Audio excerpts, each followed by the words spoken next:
यह घटनाएं लेखक की कल्पना है, इसलिए इसे गंभीरता से न लें। ठीक है, चलिए शुरू करते हैं। 171-180 आंतरिक शक्ति के स्वामी। इस तरह का गठन पूरे चीन के खिलाफ लड़ने के लिए पर्याप्त है और अब 280,000 आंतरिक ऊर्जा स्वामी उसके सामने हैं। अनीता शर्मा भी डर गई थी, उसकी आंखें सीधी हो गई थीं और उसके सामने भयावह दृश्य ने उसके दिमाग को पूरी तरह से चकनाचूर कर दिया। इस समय ब्लैक गोल्ड सोसाइटी के हजारों छोटे भाई विपरीत दिशा में सैकड़ों हजारों आंतरिक ऊर्जा स्वामी के दबाव में अपने घुटनों पर गिर गए हैं। नहीं नहीं, सूर्य ठाकुर जमीन पर गिर गया, उसका पूरा शरीर हिंसक रूप से कांप रहा था। वह अचानक जमीन पर घुटनों के बल बैठ गया, ध्रुव को प्रणाम किया और विनती की, मिस्टर ये, मैं अंधा हूँ, मैं आपसे विनती करता हूँ, कृपया मुझे माफ कर दे, कृपया। उफ, सूर्य ठाकुर के पीछे 3 आंतरिक शक्ति स्वामी भी घुटनों के बल बैठ गए। मिस्टर ये, हम अंधे थे और सूर्य ठाकुर की मोहिनी बातें सुन रहे थे, कृपया हमें छोड़ दें, ध्रुव ने ठंडे स्वर में मुस्कुराते हुए कहा। यह एक सुंदर विचार है। यदि मैं आज एक साधारण व्यक्ति होता तो क्या आप मुझे क्षमा करते? सूर्य ठाकुर इस समय इतने निराश थे कि वे इतने डर गए कि उनकी आंखों से आंसू बहने लगे। उन्होंने अपने जीवन में ऐसा भयानक दृश्य कभी नहीं देखा था। अपने द्वारा पहले कहे गए कठोर शब्दों के बारे में सोचते हुए सूर्य ठाकुर ने चाहा कि वे इस समय अपना मुंह फाड़ सकें। उन्होंने रोते हुए कहा, श्रीमान ये, मैं आपसे मेरी जान बख्शने की भीख मांगता हूँ। मैं अपनी बेटी आपको देने को तैयार हूँ। मैं आपसे भीख मांगता हूँ। आपकी बेटी कौन है, मेरे योग्य? ध्रुव ने ठंडे स्वर में मुस्कुराते हुए अब नर्म दिल नहीं रहा और अपना हाथ हिलाया। करो। धमाका, सैकड़ों हजारों आंतरिक ऊर्जा गुरुओं ने एक ही समय में भयानक दबाव छोड़ा। सूर्य ठाकुर दहाड़े, उनकी आंखें फटी रह गईं और उनका खून बह निकला। नहीं, बोलने से पहले उनके शरीर में अचानक अनगिनत रक्त छिद्र दिखाई दिए और अगले ही पल उनका पूरा शरीर खून के धुंध के गोले में बदल गया। पिताजी, अनीता शर्मा ने दिल तोड़कर चीख मारी। अब उसे सबसे ज्यादा अफसोस इस बात का है कि उसने बार में ध्रुव को नाराज कर दिया। 2,80,000 आंतरिक ऊर्जा गुरु बिना किसी संकोच के अपनी आभा छोड़ते हैं। सूर्य ठाकुर के पीछे 3 आंतरिक शक्ति गुरु कैसे विरोध कर सकते थे? ये सिर्फ 0.1 सेकंड तक चला और तीनों ही फट गए। काली गुफा गैंग के हजारों छोटे भाई भी इस पल फट गए। पूरा ब्लैक गोल्ड मैंशन धरती पर एक यातना स्थल बन गया था। अनीता शर्मा ने ध्रुव को देखा, उसकी आंखें लाल थीं और उसने एक नफरत भरा शब्द कहने के लिए अपना मुंह खोला, लेकिन इससे पहले कि वह कुछ कह पाती, वह इस दुनिया से पूरी तरह गायब हो गई। 280,000 आंतरिक ऊर्जा गुरुओं के दबाव में कोई भी केवल कुचला जाएगा। लेकिन कुछ ही मिनटों के बाद ब्लैक गोल्ड सोसाइटी खत्म हो गई। सब कुछ शांत हो गया और रवि वर्मा की पुतलियां सिकुड़ती चली गईं। लॉन्गहाई में वह आकाश था, लेकिन ब्लैक गोल्ड सोसाइटी भी बेहद परेशान करने वाली थी। हालांकि कुछ ही मिनटों में यह परेशान करने वाला संगठन नष्ट हो गया। ध्रुव ने अपने सामने खंडहरों को देखा और पीछे मुड़ गया। सभी 280,000 आंतरिक ऊर्जा स्वामी घुटने टेक कर चिल्लाए, कमांडर पोटियन को देखो। दहाड़ ने धरती और पहाड़ों को हिला दिया, जैसे कि पूरा आसमान हिल गया हो। ध्रुव ने थोड़ा सिर हिलाया और सामने के 6 लोगों को देखा। ये 6 लोग चीन के 6 युद्ध देवता हैं और वे स्वर्ग भंजक सेना के सेनापति भी हैं और उसके अधीनस्थ हैं। ये 6 लोग लगभग चीन के मुख्य आधार हैं और यहाँ तक कि देश के राजा को भी जब वे आते हैं तो उनका सामना करना पड़ता है। लेकिन इस समय वे सभी ध्रुव के सामने सम्मानपूर्वक घुटने टेकते हैं, उनकी आंखों में गहरा सम्मान और विस्मय होता है। ध्रुव ने हाथ हिलाया, सब लोग उठकर वापस चले जाओ। आज रात की तुम्हारी मेहनत के लिए शुक्रिया। यह मुश्किल नहीं है। आसमान में एक और समान गर्जना हुई। ध्रुव उनके दिलों में भगवान थे। ध्रुव को देखना उनके लिए बहुत सम्मान की बात थी। बस एक पल में सैकड़ों हजारों आंतरिक ऊर्जा गुरुओं के शरीर प्रतिरूपों में बदल गए और तुरंत अंधेरे में गायब हो गए। दुनिया अचानक खाली हो गई, जैसे कुछ हुआ ही न हो। ध्रुव ने रवि वर्मा की ओर देखा और शांति से कहा, तुम वापस जा सकते हो, मैंने दूसरों को आकर जगह साफ करने के लिए कहा है। रवि वर्मा ने सम्मानपूर्वक सिर हिलाया। हाँ, ड्रैगन हेड, मेरे अधीनस्थ पहले निकलेंगे। रवि वर्मा के जाने के बाद ध्रुव ने अशोक रेड्डी को बुलाया, जो शहर की राजधानी इमारत की लॉबी में खड़े थे। हॉल में कई कर्मचारी थे, उन सभी के चेहरे पर गंभीर भाव थे। आज रात काली गुफा गैंग में इतनी बड़ी हलचल थी, लेकिन शहर के नेता ने उन्हें कार्रवाई करने की अनुमति नहीं दी, जिससे वे बहुत हैरान थे। अशोक रेड्डी का फोन बजा और जब उसने देखा कि यह ध्रुव है तो उसका दिल धड़क उठा। क्या ऐसा हो सकता है कि ध्रुव को निपटा दिया गया है और ब्लैक गोल्ड सोसाइटी के किसी व्यक्ति ने उसका मोबाइल फोन उठाया और उसे उसका शव ले जाने के लिए कहा? अशोक रेड्डी ने गहरी सांस ली और फोन उठाया। दूसरी तरफ से ध्रुव की आवाज सुनाई दी, चीफ चू, कृपया समस्या को हल करने के लिए किसी को यहाँ भेजें। धमाका, अशोक रेड्डी लड़खड़ा गया और लगभग गिर पड़ा। मिस्टर ये, आपने क्या कहा? ध्रुव ने हल्के से मुस्कुराते हुए कहा, मैंने कहा कि मैंने ब्लैक गोल्ड सोसाइटी को उखाड़ फेंका है। चलो। फोन रखने के बाद अशोक रेड्डी का शरीर कांपता रहा। ध्रुव, काली गुफा गैंग को सुलझाया। इस समय अशोक रेड्डी के दिमाग में एक विचार आया। ध्रुव की क्षमता उसकी कल्पना से 1 लाख गुना ज्यादा भयानक है। ध्यान दें, पर्यवेक्षण ब्यूरो के सभी कर्मियों को ब्लैक गोल्ड मैंशन भेजा जाएगा। तुरंत बेंगलो के निरीक्षण तंत्र के सभी कर्मचारी बंदूकों और बॉडी आर्मर से लैस होकर ब्लैक गोल्ड मैंशन की ओर दौड़ पड़े। जब वे ब्लैक गोल्ड मैंशन के प्रवेश द्वार पर पहुंचे तो वे अपने सामने के दृश्य को देखकर दंग रह गए। ये धरती पर नर्क था, हर जगह लाशें और खून की नदियां थीं और ध्रुव घर लौट आया है। उस रात बेंगलो के अधिकारियों ने एक घोषणा जारी की कि सबसे बड़े स्थानीय गिरोह से संबंधित संगठन का सफाया कर दिया गया है। बेंगलो शहर के सभी लोगों ने तालियां बजाईं और तालियां बजाईं, लेकिन बेंगलो के कई बड़े परिवारों में विस्फोट हो गया। जियान परिवार की लॉबी में हर कोई घोषणा को चुपचाप देख रहा था। सभी के चेहरों पर सदमे और भ्रम की झलक दिख रही थी। मीरा को भी रिहा कर दिया गया और उसके चेहरे पर भी उतना ही सदमा था। क्या ब्लैक गोल्ड नष्ट हो जाएगा? जियांग जोंगमिंग मेज के सामने बैठ गया, अपनी आंखें बंद कर ली, आह भरी और कहा, मैंने पहले भी कहा है कि मिस्टर ये इतने सरल नहीं होंगे। हमारे जियांग परिवार ने उड़ान भरने का एक मौका खो दिया है। मीरा ने अपने होंठ काटे। वह ध्रुव से पूछना चाहती थी कि क्या हो रहा था और ब्लैक गोल्ड क्यों नष्ट हो गया। क्या ये वास्तव में ध्रुव का तरीका है? अगर ऐसा है तो ध्रुव की पृष्ठभूमि कितनी भयानक है। यहाँ तक कि फैंग हुई ने भी इस समय बात करना बंद कर दिया, उसके हाथ थोड़े कांप रहे थे। उसने गहराई से सोचा और कभी उम्मीद नहीं की थी कि ध्रुव ब्लैक गोल्ड सोसाइटी के हाथों में बच सकता है और ब्लैक गोल्ड सोसाइटी नष्ट हो जाएगी। क्या उसने वास्तव में पहले कोई गलती की थी? क्या ध्रुव वास्तव में सतह पर कम महत्वपूर्ण होने का दिखावा कर रहा है, लेकिन वास्तव में उसकी पृष्ठभूमि भयानक है? उसने झिझकते हुए मीरा से कहा, मोवान, ध्रुव को फोन करो और पूछो कि आज रात क्या हुआ। मीरा ने अपने होंठ काटे, सिर हिलाया और ध्रुव का नंबर डायल किया। हालांकि कुछ सेकंड बाद मीरा के चेहरे पर कड़वाहट की झलक दिखाई दी। उसने फोन काट दिया। अचानक जियान परिवार में हर कोई शर्मिंदा दिखाई दिया। किसी ने आह भरी, क्या हमारे जियान परिवार ने वाकई गलत फैसला किया? ओह, अगर हमें ये पता होता तो हमें आज ध्रुव के साथ मिलकर खड़ा होना चाहिए था। ये सब फैंग हुई की गलती है। वह हर बार ध्रुव को नीची नजर से देखती है और दूसरों के बारे में बहुत ज्यादा सोचती है। ये सही है, ये सब फैंग हुई की गलती है। मैं तुम्हें बता दूं फैंग हुई, अगर हमारे जियान परिवार ने इस बार वाकई कोई गलती की तो 80% जिम्मेदारी तुम पर होगी। यह मामला कभी खत्म नहीं होता, एक बूढ़े आदमी ने गुस्से में कहा। फैंग हुई का चेहरा रहस्यमय टिप्पणियों से भरा था, लेकिन उसमें खंडन करने का साहस नहीं था। मीरा ने धीरे से आह भरी, माँ कल तक इंतजार करो और ध्रुव से पूछो। ज्यादा मत सोचो। एक बड़ा परिवार दुखी होकर टूट गया। उस रात जियान परिवार और कई अन्य परिवारों की नींद उड़ गई। सभी को लगा कि ध्रुव मर जाएगा, लेकिन ये ब्लैक गोल्ड सोसाइटी थी जो नष्ट हो गई। कई लोगों ने पहले ही गुप्त रूप से पिछली रात की खास खबर के बारे में पूछताछ शुरू कर दी है। उस रात ध्रुव बहुत अच्छी तरह सोया। अगली सुबह महेश और Sunita Bangalore chamber of commerce में काम करने चले गए, जबकि दिया स्कूल चली गई। जब ध्रुव गहरी नींद में सो रहा था तो उसके सेल फोन की रिंगटोन जोर से बज उठी। उसने अधीरता से कॉल का जवाब दिया। अरे कौन है? क्या ये ध्रुव है? ये बेंगलोर सिटी सुपरविजन ब्यूरो है। हमारे ब्यूरो ने आधिकारिक तौर पर आपको नोटिस जारी किया है। 15 मिनट के भीतर हमारे ब्यूरो को रिपोर्ट करें, अन्यथा हमारा ब्यूरो आपको पूरे शहर में गिरफ्तार कर लेगा। ध्रुव अचानक जाग गया और दूसरी तरफ से कहा, मुझे लगता है कि आप बीमार हैं, है ना? मैंने ऐसा क्या किया है कि आपको मुझे रिपोर्ट करना चाहिए? तुमने पहले बेंगलोर यूनिवर्सिटी में किसी को मारा था, तुम्हें इसका कोई आभास नहीं है ना? ध्रुव दंग रह गया। ये तो भूल ही गया था कि वह सचमुच भूल गया था। वह ठंडे स्वर में मुस्कुराया, ये बहुत जल्दी आ गया। ठीक है, मैं वहां जाऊंगा और तुम प्रतीक्षा करो। ध्रुव उठा, सामान समेटा और बेंगलोर सिटी सुपरविजन ब्यूरो की ओर दौड़ा। इंस्पेक्टरेट के गेट पर टैक्सी लेकर ध्रुव ने कार से उतरते ही एक पुरुष और एक महिला को देखा। आदमी में कुछ खास नहीं था, लेकिन झाओमिन काफी सुंदर थी। उसने काले मोजे और ऊंची एड़ी के जूते के साथ स्कर्ट पहनी हुई थी, जो बहुत ही आकर्षक थी। दोनों लोगों की भौहें और भौहें कुछ हद तक सॉन्ग जुनचान से मिलती जुलती थीं, और ध्रुव ने तुरंत अनुमान लगाया कि वे शायद सॉन्ग जुनचान के माता पिता हैं। उन दोनों ने भी ध्रुव की ओर देखा, क्योंकि उन्होंने ध्रुव की जानकारी पहले ही जांच ली थी और ध्रुव की तस्वीरें भी देखी थीं। सॉन्ग जुनचान की मां झाओमिन ने पहली नजर में ही ध्रुव को पहचान लिया। वह तुरंत पास आए और ध्रुव की नाक की ओर इशारा करते हुए गाली दी, कुत्ते के बच्चे, क्या तुम ही हो जिसने मेरे जुनकान को पीटा है? ध्रुव ने अपनी आंखें सिकोड़ लीं और ठंडे स्वर में कहा, मैं तुम्हें अपना मुंह साफ रखने की सलाह देता हूं। मैं किसी महिला को नहीं मारना चाहता। झाओमिन आश्वस्त था और उसने व्यंग्य किया, अपनी कुत्ते जैसी आंखें खोलो और देखो कि मैं कौन हूं। मैं तुम्हारे पूरे परिवार को एक हाथ से कुचलकर मार सकता हूं। क्या तुम्हारे पिता और माँ सिर्फ दो बूढ़े लोग नहीं हैं जो कचरा बीनते हैं? अगर तुमने मेरे बेटे को मारने की हिम्मत की तो मैं तुम्हें जीवन भर सजा दूंगा। मुझे इसका पछतावा है। ध्रुव की आंखें अचानक ठंडी हो गईं। तुमने फिर से कहा। मैंने कहा था कि तुम्हारे पिता और माँ बूढ़े हैं। इससे पहले कि वह बोलना समाप्त करता, ध्रुव आगे बढ़ा और झाओमिन के चेहरे पर जोरदार तमाचा मारा। एक जोरदार तमाचा। झाओमिन के चेहरे पर एक चमकदार थप्पड़ का निशान था और वह इतना चक्कर खा रहा था कि वह जमीन पर गिर गया। बगल में सोंग गुचेंग को उम्मीद नहीं थी कि ध्रुव किसी को मारने की हिम्मत करेगा, इसलिए वह तुरंत दहाड़ता हुआ ध्रुव की ओर दौड़ा। ध्रुव एक तरफ मुड़ा और सोंग गुचेंग के पेट में लात मारी। सोंग गुचेंग को लात लगी और वह 3 मीटर दूर जा गिरा और उसका पूरा शरीर जमीन पर पटक दिया गया, जिससे वह दयनीय हो गया। इस समय पर्यवेक्षण ब्यूरो से कई कर्मचारी बाहर निकल आए। ये दृश्य देखकर वे तुरंत चिल्लाए, रुको, यहाँ आओ, मेरे लिए इस आदमी को पकड़ो। लोगों के एक समूह ने तुरंत ध्रुव को घेर लिया। अध्याय 148। एक दूसरे पर विश्वास मत करो। तुम बदमाश, तुमने इंस्पेक्टरेट के गेट पर किसी को मारने की हिम्मत की, तुम सच में जीने से थक गए हो। बोलने वाला व्यक्ति पर्यवेक्षण ब्यूरो का एक कप्तान था, जिसका नाम इंस्पेक्टर रजत मेहरा था, जो झाओमिन का जन्मजात परिवार का सदस्य भी था। आज सुबह झाओमिन और सोंग गुचेंग उसे कल सोंग जुनचान की पिटाई के बारे में बताने आए। वे पहले से ही रिश्तेदार थे और इंस्पेक्टर रजत मेहरा को चिंता थी कि उन्हें झाओमिन के परिवार के साथ पक्षपात करने का मौका नहीं मिलेगा। अब जब मौका आ गया है तो वह स्वाभाविक रूप से हार नहीं मानेंगे। अपने हाथ की एक लहर के साथ उन्होंने सीधे लोगों से ध्रुव को हथकड़ी लगाने के लिए कहा। ध्रुव ने भौहें सिकुड़ी। अपनी ताकत के साथ हथकड़ी से बचना बहुत आसान था, लेकिन वह देखना चाहता था कि झाओमिन और सोंग गुचेंग उसके साथ क्या करना चाहते हैं। ये सोचते हुए उसने अपने हाथ आगे बढ़ाए और बेपरवाही से कहा, लाओ, अच्छा लड़का, तुम बहुत प्रतिभाशाली हो। चलो देखते हैं कि तुम अभी भी इतने प्रतिभाशाली हो जब तुम अंदर जाओगे। इंस्पेक्टर रजत मेहरा ने ठंडे स्वर में मुस्कुराते हुए अपने हाथों से ध्रुव को हथकड़ी लगाई और उसे इंस्पेक्टरेट की ओर खींचा। इंस्पेक्टरेट में प्रवेश करते हुए ध्रुव को सीधे पूछताछ कक्ष में डाल दिया गया। पूछताछ कक्ष के ऊपर ठंडी सफेद रोशनी थी। ध्रुव ठंडे लोहे की बेंच पर बैठा था और उसके हाथ बेंच पर हथकड़ी से बंधे थे। उसने इधर उधर देखा, पैर क्रॉस किए, सामने इंस्पेक्टर रजत मेहरा को देखा और हल्के से कहा, बताओ, उन दो लोगों ने अभी तुम्हें कितना फायदा पहुंचाया? इंस्पेक्टर रजत मेहरा का चेहरा काला पड़ गया और वह गुस्से से चिल्लाया, किसी पर थूकना मत। ये कानून से चलने वाला समाज है। अगर तुमने किसी को मारा तो क्या मुझे तुम्हें गिरफ्तार नहीं करना चाहिए? ध्रुव ने अपने होंठ सिकुड़े। इतना बड़ा दिखावा करना क्या दिलचस्प है? इंस्पेक्टर रजत मेहरा ठंडे अंदाज में मुस्कुराए, चाहे तुम सच में ऐसा कह रहे हो या नहीं, आज तुम्हारी किस्मत खराब है। सच कहूं तो मैं सोंग जुनचान का चचेरा भाई हूं। आज तुम्हें पीटा जाना तय है। तुम अंधे होने के लिए खुद को ही दोषी ठहरा सकते हो। तुमने मेरे चचेरे भाई को मारने की हिम्मत की। तुम्हारा भतीजा एक जानवर है। मैंने उसे उसके माता पिता को सबक सिखाने के लिए पीटा। ये बकवास है। तुम बहुत बातूनी हो। कोई मेरा चाबुक लाओ। उसके बगल में खड़े किसी व्यक्ति ने तुरंत सम्मानपूर्वक चाबुक थमा दिया। चाबुक पर मिर्च का पानी लगा हुआ था। इंस्पेक्टर रजत मेहरा ने चाबुक को झटका और व्यंग्यात्मक लहजे में कहा, अगर मैं आज तुम्हें पीट कर मार नहीं डालूंगा तो आज मेरा नाम झाओ नहीं रहेगा। ध्रुव ने शांति से कहा, मुझे याद है कि चीन में स्पष्ट रूप से लिखा है कि लिंचिंग की अनुमति नहीं है। तुम्हारा क्या मतलब है? इसकी अनुमति नहीं है, लेकिन फिर भी तुम जैसे गरीब लोग इसका इस्तेमाल कर सकते हैं। नीचे के लोग तो बस मवेशी और घोड़े हैं। इस बारे में मुझसे बात करने की तुम्हारी क्या योग्यता है? इंस्पेक्टर रजत मेहरा ने दुष्टता से मुस्कुराते हुए अचानक ध्रुव की ओर चाबुक चलाया। ध्रुव के मुंह के कोने ठंडे चाप में मुड़ गए और उसकी भुजाओं ने अचानक जोर लगाया। अगले ही पल उसने हथकड़ी खींच ली। पूरा व्यक्ति हवा का झोंका लेकर इंस्पेक्टर रजत मेहरा की ओर दौड़ा। इंस्पेक्टर रजत मेहरा कुछ कर पाते उससे पहले ही ध्रुव ने उनके दिल पर मुक्का मार दिया। इंस्पेक्टर रजत मेहरा तुरंत उछलकर दीवार पर जोर से मारा। पास में खड़े दो इंस्पेक्टरों के चेहरे पर खौफ के भाव उभर आए। इतने सालों में पहली बार ऐसा हुआ है कि उन्होंने ध्रुव जैसे किसी व्यक्ति को अपने नंगे हाथों से हथकड़ी तोड़ते और किसी को पीटते देखा है।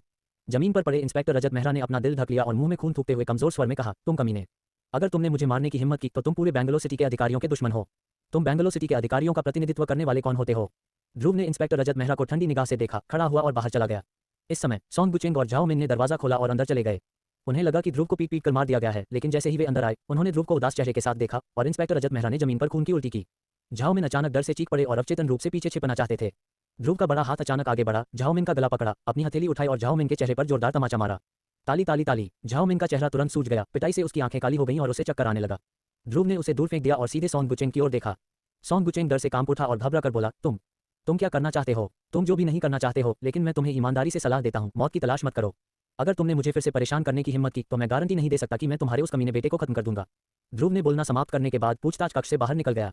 पूछताछ कक्ष में इंस्पेक्टर रजत मेहरा ने जमीन पर जोर से मुक्का मारा और आंखों में नफरत भरकर कहा, कमीने, मैं तुम्हें मार डालूंगा। झाओमिन का चेहरा सुअर के सिर जैसा हो गया था। उसने दर्द सहा और इंस्पेक्टर रजत मेहरा को उठने में मदद की। चचेरी बहन, तुम ठीक हो? क्या ये नाम का आदमी पागल है? तुम्हें मारने की हिम्मत की? इंस्पेक्टर रजत मेहरा ने मुंह में खून फूका और कहा, बहन, मैं ठीक हूँ, ये कमीना कोई साधारण व्यक्ति नहीं है, ये हथकड़ी तोड़ सकता है। झाओमिन ने सांस ली और जल्दी से कहा, तो क्या तुम हमें इस नाम के व्यक्ति को गिरफ्तार करने के लिए सूचित कर सकते हो? इंस्पेक्टर रजत मेहरा ने अपना सिर हिलाया, नहीं, मैंने अभी अभी लिंचिंग का इस्तेमाल किया है। अगर यह मामला गंभीर हो गया तो मुझे भी नुकसान होगा और मुझे सजा भी मिल सकती है। हमें क्या करना चाहिए? बस उसे बेकार जाने दें। मेरा जुनकांग अभी भी अस्पताल में पड़ा है। झाओमिन फूट फूट कर रोने वाला था। उसने पहले सोचा था कि ध्रुव को आज पकड़ लिया जाएगा, लेकिन आज उसके समूह को झटका लगा। इंस्पेक्टर रजत मेहरा की आंखें भयावह थीं और उन्होंने ठंडी सांस ली। बहन, चिंता मत करो, यह एकमात्र तरीका नहीं है, मेरे पास एक तरीका है। तुमने कहा। इंस्पेक्टर रजत मेहरा चुपचाप झाओमिन के पास गए और अपने विचार व्यक्त किए। झाओमिन ने अपनी आंखें घुमाई और उसके चेहरे पर एक व्यंग्य था। ठीक है, चलो इसे करते हैं।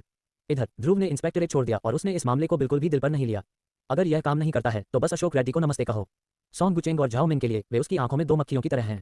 कोई धमकी नहीं, बस साफ साफ परेशान करने वाला। निरीक्षण ब्यूरो से निकलने के तुरंत बाद मीरा ने फोन किया और ध्रुव ने भौहें सिकोड़ लीं। फोन बज उठा, लेकिन उसने जवाब नहीं दिया। ये झूठ है कि उसके दिल में कोई शिकायत नहीं है। उसने कल एक वादा किया था, लेकिन जब बात सिर पर आ गई तो मीरा अचानक पीछे हट गई। उसने खुद को कोई स्पष्टीकरण भी नहीं दिया। उसने खुद का सामना करने की हिम्मत नहीं की और इसके बजाय फैंग हुई को आगे आने के लिए कहा। इससे ध्रुव को लगा कि उसके साथ धोखा हो रहा है। अगर तुम नहीं आते तो तुम मौके पर ही मना कर सकते थे। इतना बड़ा दिखावा करने की जरूरत नहीं है, बस इतना गंदा काम करने के लिए। ध्रुव ने कॉल का जवाब नहीं दिया। उसे लगा कि मीरा फिर से कॉल नहीं करेगी, लेकिन उसे दूसरी और तीसरी कॉल की उम्मीद नहीं थी। चौथी कॉल पर ध्रुव ने आखिरकार अधीरता से बात की और गुस्से से कहा, अरे क्या हो रहा है? दूसरी तरफ मीरा एक पल के लिए चुप हो गई। तुम कहाँ हो? क्या हुआ? मैं तुमसे मिलना चाहती हूँ और तुमसे कुछ पूछना चाहती हूँ। ध्रुव ने ठंडे स्वर में मुस्कुराया, क्या ऐसा कुछ है जो तुम फोन पर नहीं कह सकते? मीरा की आवाज अचानक कर्कश हो गई। कल रात मुझे मेरे माता पिता ने कमरे में बंद कर दिया था और मेरा मोबाइल फोन भी छीन लिया गया। ध्रुव ने अपने होठों को सिकुड़ते हुए कहा, तुम मुझे ये क्यों बता रहे हो? मुझे परवाह नहीं है। क्या तुम्हें लगता है कि मैं तुमसे झूठ बोल रहा हूँ? मैं जानबूझकर कल नहीं गया था। ध्रुव चुप रहा और उसने इनकार नहीं किया। मीरा उदास होकर मुस्कुराई, ठीक है, लगता है तुम सच में ऐसा सोचते हो। तुम्हारी नज़र में मैं, मीरा, ऐसी ही औरत हूँ। ध्रुव चुप रहा और मीरा का दिल किसी कारण से थोड़ा दुखने लगा। ध्रुव की उदासीनता ने उसे थोड़ा अभिभूत कर दिया। ध्रुव, क्या तुम बोल सकते हो? ध्रुव ने गहरी सांस ली, तुम मुझसे क्या कहना चाहते हो? अगर तुम मुझसे ये कहने पर जोर देते हो तो मैं तुमसे एक बात जरूर कहना चाहता हूँ, वह ये कि मैं दूसरों को धोखा देना बिल्कुल पसंद नहीं करता। मुझे इस तरह की चीज़ों से नफरत है। महसूस करो, मैंने तुमसे कहा था, मैंने तुमसे झूठ नहीं बोला। तुम मुझ पर विश्वास क्यों नहीं करते? ध्रुव मजाक में मुस्कुराया, क्या तुम हमेशा मुझ पर विश्वास नहीं करते? तुम्हारे अलावा क्या तुम्हारे माता पिता और तुम्हारी माँ ने हमेशा मुझ पर विश्वास नहीं किया? मीरा की आंखें अचानक लाल हो गईं और उसकी आंखों में आंसू भर आए। वह उदास होकर मुस्कुराई, ठीक है, चूंकि हम एक दूसरे पर भरोसा नहीं करते, इसलिए भविष्य में एक दूसरे से संपर्क न करें। सगाई यहीं खत्म होती है। ध्रुव का दिल दुखा। वह 3 सेकंड के लिए चुप रहा और फुसफुसाया, ठीक है, ये तुम पर निर्भर है। फोन रखने के बाद मीरा ने अपना चेहरा ढांक लिया और उसके चेहरे पर आंसू टपक रहे थे। वह स्पष्ट रूप से ध्रुव को पसंद नहीं करती थी, लेकिन उसका दिल इतना क्यों दुख रहा था? ध्रुव ने अपनी आंखें बंद कर ली, एक सिगरेट जलाई, एक गहरी सांस ली और सांस छोड़ी। उसका दिल खट्टा हो गया। अचानक उसके सामने एक कार रुकी, खिड़की खुली और एक महिला की आवाज सुनाई दी, ध्रुव, तुम यहाँ क्यों हो? अध्याय 149 अलविदा भाई। ध्रुव ने आवाज का अनुसरण किया और जब उसने उस व्यक्ति को आते देखा तो भौहें सिकोड़ लीं। ये सना कपूर निकली, जो एक सफेद ऑडी चला रही थी। सह पायलट में एक लड़की बैठी थी और ध्रुव ने इस लड़की को पहचान लिया। यह उनकी कक्षा की एक सहपाठी थी जिसका नाम तन्वी शर्मा था। इस समय सना कपूर ने कार रोकी, खिड़की नीचे की और हैरान भाव से ध्रुव को देखा। फिर उसने उसके पीछे इंस्पेक्टरेट की ओर देखा। उसे अचानक कुछ समझ में आया और उसने भौहें सिकोड़ लीं। क्या आपको उस घटना के कारण इंस्पेक्टरेट ले जाया गया है जिसमें आपने पहले सोंग जुनचांद को पीटा था? ध्रुव ने गुनगुनाते हुए कहा, हाँ, क्या हुआ? सना कपूर ने अपने होंठ काटे, सोंग जुनचांद की पारिवारिक पृष्ठभूमि आम लोगों की तुलना में नहीं है। आप चीजों को करने में इतने आवेगी कैसे हो सकते हैं? ध्रुव ने जवाब नहीं दिया। वह अब सना कपूर से कोई लेना देना नहीं रखना चाहता था। इस समय सह पायलट तन्वी शर्मा बोली। उसने पहली नजर में ध्रुव को नहीं पहचाना। मैं अभी भी सोच रहा था कि सना कपूर किससे बात कर रही थी, लेकिन अब मुझे अचानक याद आया कि यह ध्रुव था। ध्रुव, क्या ये सच में तुम हो? क्या तुम वापस आ गए हो? तन्वी शर्मा के चेहरे पर आश्चर्य साफ झलक रहा था। उस समय स्कूल में ध्रुव के साथ उसके अच्छे संबंध थे और अब उसके चेहरे पर आश्चर्य और खुशी साफ झलक रही थी। ध्रुव ने तन्वी शर्मा को देखा। ये तन्वी शर्मा स्कूल में एक अच्छी इंसान थी और उसने उसे बोलने में भी मदद की, इसलिए ध्रुव ने कोई शर्म नहीं दिखाई। उसने मुस्कुराते हुए कहा, हाँ, तुम अभी कुछ समय पहले ही वापस आए हो। तुम पिछले 3 सालों में कहाँ थी? कोई खबर नहीं है। सबको लगा कि तुम्हें कुछ हो गया है। ध्रुव मुस्कुराया, ये सब अतीत की बात है, इसे फिर से बताने की कोई जरूरत नहीं है। कई सालों तक मुझे न देखने के बाद तुम फिर से सुंदर हो गई हो। अरे, वह बहुत सुंदर है, ठीक है। तन्वी शर्मा ने अपने होंठ फुलाए और जानबूझकर दुखी दिखी। ये कहने के बाद वे दोनों हंस पड़े। बगल में खड़ी सना कपूर थोड़ी शर्मिंदा दिखी और उनके दिल में एक अकथनीय भावना थी। ध्रुव हमेशा खुद से बात करते समय कम शब्द बोलता है और बेहद ठंडा रहता है, लेकिन दूसरों से बात करते समय वह हंसता और मजाक करता है। ध्रुव, अब तुम ठीक हो? अगर नहीं तो हमारे साथ स्कूल चलो। तन्वी शर्मा ने मुस्कुराते हुए कहा। ध्रुव उलझन में था। मैं तुम्हारे साथ स्कूल क्यों जाऊं? तुम बेवकूफ हो, तुम स्कूल से गायब हो गए और इसे रद्द नहीं किया। स्कूल ने तुम्हारी पढ़ाई स्थगित करने में तुम्हारी मदद की। अगर तुम अब वापस स्कूल जाते हो तो अपने बॉस से बात करो। शायद वे तुम्हारा डिप्लोमा तुम्हें लौटा दें। तुम अपने स्नातक डिप्लोमा के बिना कहाँ जा रहे हो? नौकरी ढूंढो। ध्रुव ने अपना सिर हिलाया और मुस्कुराया। डिग्री प्रमाण पत्र मेरे लिए मायने नहीं रखता। जहां तक काम की बात है, मुझे फिलहाल कोई जल्दी नहीं है। बेशक ध्रुव को कोई जल्दी नहीं है। अगर चीन के ऊपरी प्रबंधन को उसकी पहचान के साथ नौकरी मिलने के बारे में पता चलता तो क्या वे चौंक नहीं जाते? सना कपूर ने ये शब्द सुनकर भौहें सिकोड़ लीं। ध्रुव, इतना जिद्दी मत बनो और इतना दिखावा मत करो। आज के समाज में तुम डिप्लोमा या डिग्री के बिना नौकरी नहीं पा सकते। मेंग हान क्या कर रही है? नमस्ते। हाँ ध्रुव, तुम मौज मस्ती करने के लिए हमारे साथ स्कूल जा सकते हो। बहुत से लोग तुम्हें बहुत याद करते हैं, लेकिन तुम्हारा अच्छा भाई जो परीक्षा में पास हो गया वह तुम्हारे बारे में बात नहीं करता। तन्वी शर्मा ने ध्रुव को उम्मीद भरी निगाहों से देखा। उसे उम्मीद नहीं थी कि ध्रुव 3 साल बाद और भी सुंदर हो जाएगा। हालांकि वह पहले बहुत सुंदर था, लेकिन पहले की तुलना में ध्रुव अब कुछ हद तक अधिक सुंदर था। इस रूप के साथ आप आकस्मिक रूप से तैयार हो सकते हैं और टीवी पर आ सकते हैं। यह कोई आश्चर्य नहीं है कि कुछ लड़कियां कामुक होती हैं। इन 3 वर्षों के अभ्यास ने वास्तव में ध्रुव के शरीर के आकार और स्वभाव को काफी हद तक सुधार दिया है। इसने उसके पूरे व्यक्तित्व को अधिक ऊर्जावान और उसकी आंखों को चमकदार बना दिया है। तन्वी शर्मा की बात सुनकर ध्रुव को कक्षा में अपने अच्छे दोस्तों की भी याद आई।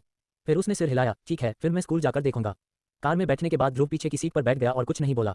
गाड़ी चला रही सना कपूर ने थोड़ा मुंह सिकुड़ा, मानो वह कुछ सोच रही हो और थोड़ी परेशान हो। सह पायलट तन्वी शर्मा लगातार बकबक कर रही थी और बीच बीच में उसकी नजर पीछे की सीट पर बैठे ध्रुव पर पड़ रही थी। ये देखकर कि सना कपूर कुछ नहीं बोल रही, तन्वी शर्मा ने उत्सुकता से पूछा, सना तुम बोलती क्यों नहीं? क्या ध्रुव शर्मिंदा है? सना कपूर के चेहरे पर तुरंत घबराहट की चमक आ गई और अगले ही पल उसने शांत होने का नाटक करते हुए कहा, ये कैसे संभव है? मुझे बस यह नहीं पता कि क्या कहना है। तुम जो चाहो कह सकते हो, हम सभी पुराने सहपाठी हैं। इतना कहने के बाद तन्वी शर्मा मुस्कुराई। मुझे पता है कि तुम्हारा और ध्रुव का पहले भी रिश्ता था, लेकिन क्या तुम लोगों ने इसे खत्म नहीं किया है? 3 साल बाद तुम्हारे दिल में अभी भी कोई द्वेष नहीं होना चाहिए, है ना? जब उसने ये कहा तो उसने चुपके से ध्रुव की तरफ देखा। ध्रुव की आंखें उदासीन थीं, उसका भाव शांत था और उसमें कोई भावनात्मक उतार चढ़ाव नहीं था। दूसरी ओर ये शब्द सुनते ही सना कपूर के कंधे थोड़े कांप उठे और स्टीयरिंग व्हील पकड़े उसके हाथ थोड़े कस गए। उसने मुस्कुराते हुए कहा, मेंघन तुम बहुत ज्यादा सोच रहे हो। हमारे बीच कोई दुश्मनी कैसे हो सकती है? हम अब सिर्फ दोस्त हैं। बस खुश रहो और ज्यादा बातें करो। इतना कहने के बाद तन्वी शर्मा ने उत्सुकता से पूछा, अभी तुमने कहा कि ध्रुव ने सॉन्ग जिनकान को हरा दिया, क्या ये सच है? तन्वी शर्मा ने सवालिया और हैरान आंखों से ध्रुव को देखा। ध्रुव ने सिर हिलाया और तन्वी शर्मा के चेहरे पर अचानक एक गंभीर भाव उभर आया। ध्रुव, तुमने सॉन्ग जिनकान को क्यों पीटा? उसकी पारिवारिक पृष्ठभूमि आम लोगों से तुलनीय नहीं है। तन्वी शर्मा ने अपने होंठ काटे। मैं अपने पिताजी से बाद में इस मामले को सुलझाने के तरीके के बारे में पूछने में तुम्हारी मदद करूंगी, लेकिन हो सकता है कि मेरे पिताजी अपने शब्दों से तुम्हारी मदद न कर पाएं। ध्रुव, मुझे माफ कर दो। ध्रुव ने एक बार फिर तन्वी शर्मा की तरफ देखा और उसके दिल में थोड़ी गर्मजोशी महसूस हुई। भले ही तन्वी शर्मा का परिवार सक्षम हो या न हो, कम से कम वे उसकी तरफ हैं और उसकी मदद करने को तैयार हैं, जिसे एक एहसान माना जाता है। सना कपूर चुप रही। किसी कारण से ध्रुव का सामना करते समय उसे अजीब लगा। ये शर्मिंदगी की भावना थी जिसने उसे यह नहीं पता था कि क्या कहना है। जल्द ही बेंगलोर विश्वविद्यालय में कई लोग आ गए। जब सुरक्षा गार्ड ने सना कपूर की कार देखी तो उसने ज्यादा कुछ नहीं पूछा और उसे जाने दिया। कार पार्क करने के बाद कई लोग कार से उतरे। सना कपूर और तन्वी शर्मा आगे चल रहे थे। ध्रुव भी उनके पीछे पीछे गया और वे आखिरकार कक्षा में पहुंच गए। कक्षा में कोई बदलाव नहीं हुआ है और ध्रुव ने दरवाजे का नंबर देखा तो वह अचंभित रह गया। सब कुछ बदल गया है, लेकिन कुछ भी नहीं बदला है। तन्वी शर्मा सबसे पहले कक्षा में चली गईं, दरवाजे के पास खड़ी हो गईं और अंदर सभी को देखकर मुस्कुराईं। सब लोग कृपया जो कर रहे हैं उसे बंद कर दें। अनुमान लगाओ कि कौन वापस आया है। सभी ने एक दूसरे को देखा और किसी ने मुस्कुराते हुए कहा, मेंघन, हम में से कोई भी नहीं जा रहा है और कौन वापस आ सकता है? तन्वी शर्मा ने थोड़ा मुस्कुराया। मैं गारंटी दे सकती हूँ कि जब आप इस व्यक्ति को देखेंगे तो आप आश्चर्यचकित हो जाएंगे। ऐसा कहने के बाद तन्वी शर्मा ने बाहर खड़े ध्रुव को देखा और मुस्कुराते हुए कहा, अंदर आ जाओ। ध्रुव ने एक गहरी सांस ली, कक्षा में चला गया और सभी को देखकर मुस्कुराया। बहुत समय हो गया सबको नहीं देखा। क्या ये ध्रुव है? सभी के चेहरे पर भाव ऐसे थे जैसे उन्होंने कोई भूत देखा हो। किसी को उम्मीद नहीं थी कि 3 साल से गायब रहने वाला व्यक्ति इस तरह वापस आ जाएगा। कक्षा के पीछे से एक व्यक्ति दौड़ता हुआ आया, ध्रुव को गले लगाया और ध्रुव की छाती पर मुक्का मारा। बेवकूफ, 3 साल हो गए और तुम आखिरकार वापस आ गए। मुझे लगा कि तुम मर चुके हो। ध्रुव की बाहों में जो आदमी था उसका नाम राकेश नायर था। ध्रुव के साथ उस समय उसके बहुत अच्छे संबंध थे, लगभग भाइयों जैसे। इस समय राकेश नायर की आंखें लाल हो गई थीं। ध्रुव ने राकेश नायर की ओर देखा और उसके दिल में गर्मी की लहर दौड़ गई। उसने धीमी आवाज में कहा, राकेश नायर भाई, मैं वापस आ गया हूँ। राकेश नायर की आंखों में आंसू थे। अपने पूर्व अच्छे भाई को सामने देखकर वह अपने दिल की गहराई से खुश था। दोनों ने एक दूसरे को अवाक देखा, लेकिन भाइयों के रूप में वे दोनों एक दूसरे के स्नेह को जानते थे। हालांकि इस समय एक अजीब आवाज सुनाई दी। मैंने सोचा कि यह कौन था? ये लंबे समय से यह कचरा है। अचानक पूरी कक्षा में सन्नाटा छा गया। ध्रुव ने उस व्यक्ति की ओर देखा जो बोल रहा था। जो व्यक्ति बोल रहा था वह खिड़की के पास बैठी रिया कपूर नाम की एक लड़की थी। ध्रुव को तुरंत इस रिया कपूर का ख्याल आया। ये रिया कपूर कुछ हद तक सुंदर थी और वह कक्षा में एक सुंदर भी थी, लेकिन वह ईमानदार नहीं थी और एक बदचलन महिला थी। ऐसा कहा जाता है कि जब मैं फ्रेशमैन थी तो मैंने एक ही समय में कई लड़कों को डेट किया। हर महीने मैं हमेशा उन लड़कों से यह वह खरीदने के लिए कहती थी और उन्हें पैसे देती थी। हालांकि उस समय रिया कपूर का परिवार ज्यादा खर्च नहीं देता था, लेकिन रिया कपूर का जीवन अपने बॉयफ्रेंड्स के साथ बहुत आरामदायक था। इसके अलावा रिया कपूर बेहद घमंडी है और वह अपने चेहरे पर मुस्कान के साथ पूरे दिन अपनी कक्षा में अमीर दूसरी पीढ़ी के छात्रों की चापलूसी करती है। ऐसा कहा जाता है कि वह स्कूल में कम से कम 10 अमीर दूसरी पीढ़ी के छात्रों के साथ सो चुकी है और उसने ही उन्हें बहकाने की पहल की थी। जहां तक आम परिवारों के लड़कों की बात है, रिया कपूर उन पर ध्यान भी नहीं देना चाहती थी और उनसे एक शब्द भी नहीं बोलती थी। कॉलेज में पिछले कुछ सालों में रिया कपूर का लड़कियों से रिश्ता खराब रहा है क्योंकि कई लड़कियों को इस तरह के व्यवहार से नफरत है। लेकिन क्लास के लड़कों से उसका रिश्ता खराब नहीं है, क्योंकि रिया कपूर लड़कों के मनोविज्ञान को समझना जानती है और वह क्लास में कई लड़कों के साथ सो चुकी है। चूंकि वह कई लड़कों को जानती है, इसलिए रिया कपूर में कुछ हद तक दबंगई भी है। ध्रुव को देखकर वह तुरंत बोलने से कतराने लगी। ध्रुव ने मुंह सिकोड़ा और रिया कपूर की तरफ देखा। उसे भी पता था कि रिया कपूर के साथ क्या हुआ है। तो मुझे लड़कियों से यह सहज नापसंदगी है और मैं बोलते समय भी थोड़ा गंदा महसूस करता हूँ। उसने बस रिया कपूर की तरफ देखा और उसे अनदेखा कर दिया। ऐसे व्यक्ति से बात करना शब्दों की बर्बादी थी। बगल में तन्वी शर्मा अब खुश नहीं थी, मुंह सिकोड़कर नाखुश होकर बोली, रिया कपूर तुम क्या बात कर रही हो? ध्रुव हमारा सहपाठी है, किस तरह की बर्बादी नहीं होती। अपना चरित्र देखो, तुम एक सड़ा हुआ इंसान हो। रिया कपूर अचानक शर्मिंदगी से गुस्से में आ गई और उनका चेहरा सुअर के कलेजे के रंग का हो गया। वह खड़ी हुई और तन्वी शर्मा से बोली, चुप रहो, तुम कौन हो? तुम ही सड़ा हुआ हो और तुम्हारा पूरा परिवार सड़ा हुआ है। तन्वी शर्मा ने ठंडी मुस्कान दी, क्या तुम नहीं जानती कि सड़ा हुआ पोस्टर कौन है? अनुमान लगाओ कि अब सबके दिमाग में कौन सा सड़ा हुआ पोस्टर है। रिया कपूर गुस्से से कांप रही थी, उसकी आंखों में जानलेवा इरादे भरे हुए थे। वह ये भी जानती थी कि उसका व्यवहार घिनौना था, इसलिए वह इन शब्दों के प्रति बेहद संवेदनशील थी और क्रोधित हो गई। उसने लापरवाही से टेबल पर रखा पानी का गिलास उठाया और तन्वी शर्मा पर फेंक दिया। तन्वी शर्मा ने कोई प्रतिक्रिया नहीं की और पानी का गिलास आते हुए और गिरने ही वाला था तब तक वह खाली आंखों से देखती रही। ध्रुव ने मुक्का मारा और पानी का गिलास दूर जा गिरा और वह रिया कपूर के दिल पर जोर से लगा। रिया कपूर को इतनी जोर से मारा गया कि वह जमीन पर गिर गई और उसके पूरे शरीर पर पानी के छींटे पड़ गए।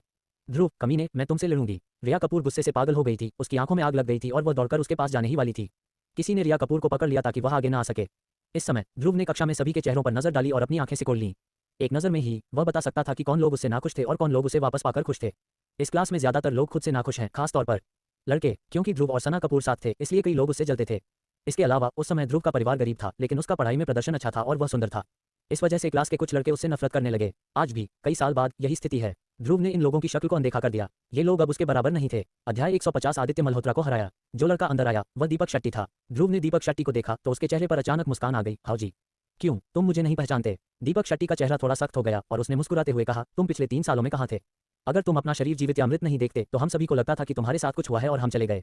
उसके बगल में बैठे राकेश नायर ने तुरंत चिल्लाया, दीपक शेट्टी तुम किस बारे में बात कर रहे हो? दीपक शेट्टी ने अपने होठों को सिकोड़ा और तिरस्कार से राकेश नायर की ओर देखा। ध्रुव ने यह नजर देखी। ध्रुव ने राकेश नायर की अभी अभी कही गई बात को याद करते हुए भौहें सिकुड़ी, कहा कि ये दीपक शेट्टी बदल गया है और ध्रुव को कुछ अनुमान लग गया। इस समय दीपक शेट्टी ने ध्रुव से कहा, ध्रुव एक पल के लिए बाहर आओ, मुझे तुमसे कुछ कहना है। बोलने के बाद दीपक शेट्टी बाहर चले गए। ध्रुव ने ज्यादा नहीं सोचा और उसके पीछे पीछे कक्षा से बाहर चला गया। दीपक शेट्टी बालकनी में लेट गया और ध्रुव को सिगरेट थमा दी। ध्रुव ने सिगरेट ली और अपनी भौहें ऊपर उठाई। यह एक बढ़िया धुआं था। वह दीपक शेट्टी की पारिवारिक पृष्ठभूमि को अच्छी तरह जानता था। छात्रावास में वे 3 थे। ध्रुव का परिवार सबसे बुरा था, उसके बाद दीपक शेट्टी का। दीपक शेट्टी के माता पिता साधारण मजदूर थे और उनके परिवार की स्थिति खराब मानी जाती थी। दूसरी ओर राकेश नायर का परिवार बेहतर स्थिति में है। उसके पिता ने एक छोटी सी कंपनी खोली है। हालांकि वह अमीर नहीं है, फिर भी वह अपेक्षाकृत संपन्न है। दीपक शेट्टी ने जो सिगरेट निकाली उसे देखते हुए ध्रुव मुस्कुराया और कहा, हाउ जी, 3 साल तक एक दूसरे से न मिलने के बाद तुम ठीक लग रहे हो। दीपक शेट्टी ने व्यंग्य किया और अपना सिर हिलाया। उसने सवाल का जवाब नहीं दिया। इसके बजाय उसने ध्रुव को ऊपर से नीचे तक देखा। तुम पिछले 3 सालों में कहाँ थे? तुम मशहूर नहीं लगते। ध्रुव के चेहरे पर मुस्कान गायब हो गई और उसने भौहें सिकोड़ लीं। दीपक शेट्टी ने अपना सिर हिलाया, अपनी निगाहें हटा लीं, दूर तक देखा और शांति से कहा, ध्रुव हम कभी भाई थे, इसलिए मैं तुम्हें ईमानदारी से सलाह देना चाहता हूँ। भविष्य में स्कूल में या किसी सहपाठी के सामने मत आना। इस घेरे से दूर रहने की पहल करो। तुम्हारा क्या मतलब है? मेरा कोई मतलब नहीं है। मुझे लगता है कि अब तुम्हारे और हमारे बीच का अंतर बहुत बड़ा हो गया है।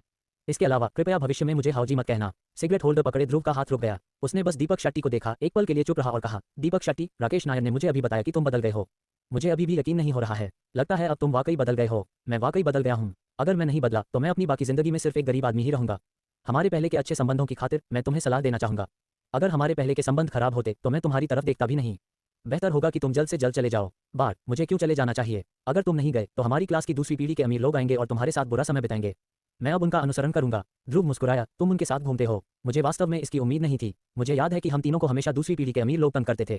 मुझे उम्मीद नहीं थी कि तुम अब उनके गुलाम बन जाओगे। तुम किसे कमीना कह रहे हो? दीपक शेट्टी की आंखों में अचानक एक भयंकर चमक दिखाई दी। ध्रुव, मैं तुम्हें चेतावनी दे रहा हूँ, लोगों के लिए आत्म जागरूक होना जरूरी है। मैं अपनी अच्छी बातें कह चुका हूँ। तुम जाओ या न जाओ ये तुम्हारा अपना मामला है। लेकिन मैं आपको बता दूं, अब मैं आदित्य मल्होत्रा हूं और बाकी लोग भी। अगर आप एक दूसरे को नहीं पहचानते हैं तो मुझे दोष मत दीजिएगा कि समय आने पर मैं आपको पहचान नहीं पाया। बोलने के बाद दीपक शेट्टी बिना पीछे देखे कक्षा में चले गए। ध्रुव ने दीपक शेट्टी की पीठ की ओर देखा और उसके दिल में एक अवर्णनीय भावना महसूस हुई। मूल भय ऐसे कैसे हो सकते हैं? आदित्य मल्होत्रा कक्षा में अमीर दूसरी पीढ़ी में से एक है। इन अमीर दूसरी पीढ़ियों का भी अपना छोटा सा समूह है और रोहन मल्होत्रा भी इस समूह का सदस्य है। उन्हें वास्तव में उम्मीद नहीं थी कि दीपक शेट्टी लोगों के इस समूह के साथ घूमेंगे। आपको पता होना चाहिए कि उस समय दीपक शेट्टी बहुत ईर्ष्यालु थे, खासकर अमीर दूसरी पीढ़ी जो केवल दूसरों को धमकाना जानती थी। राकेश नायर बाहर आए, ध्रुव के कंधे पर थपथपाया और धीरे से आह भरी, कैसे हो, क्या मैं सही हूँ? ध्रुव ने बिना पलटे कहा, दीपक शेट्टी ऐसे क्यों हो गए? राकेश नायर एक पल के लिए चुप हो गए और बोले, मुझे नहीं पता, शायद वह अमीर दूसरी पीढ़ी के जीवन से बहुत ईर्ष्या करता है और अपना असली स्वभाव खो चुका है। वह मूल रूप से अब मेरे साथ व्यवहार नहीं करता है और पूरे दिन आदित्य मल्होत्रा और उन लोगों का पीछा करता है। ऐसा कहने के बाद राकेश नायर ने चिंतित होकर कहा, ध्रुव, यदि आप बाद में आदित्य मल्होत्रा और उन लोगों को देखते हैं तो आपको अपने गुस्से पर नियंत्रण रखना चाहिए। पिछले कुछ वर्षों में झांग परिवार का व्यवसाय बड़ा और बड़ा होता जा रहा है और आदित्य मल्होत्रा अब ऐसा कुछ नहीं है जिसे हम अपमानित कर सकें। ध्रुव जानता था कि राकेश नायर के इरादे नेक हैं, इसलिए उसने सिर हिलाया। इस समय गलियारे से कुछ दूर पर लोगों का एक समूह कर आया। अग्रणी लड़का झुमके पहनता है, उसके बाल लाल हैं, वो लंबा और मजबूत है और उसने फैशनेबल शैली में कपड़े पहने हैं।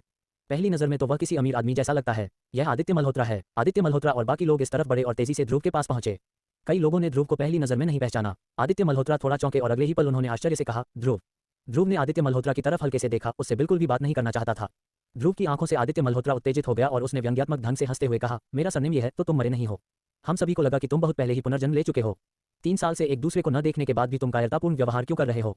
मुझे 2 बार कॉल करो प्लीज। ध्रुव की आंखें धीरे धीरे ठंडी हो गईं। उसने आदित्य मल्होत्रा की तरफ देखा, आंखें मूंद ली और एक एक शब्द कहा, चले जाओ।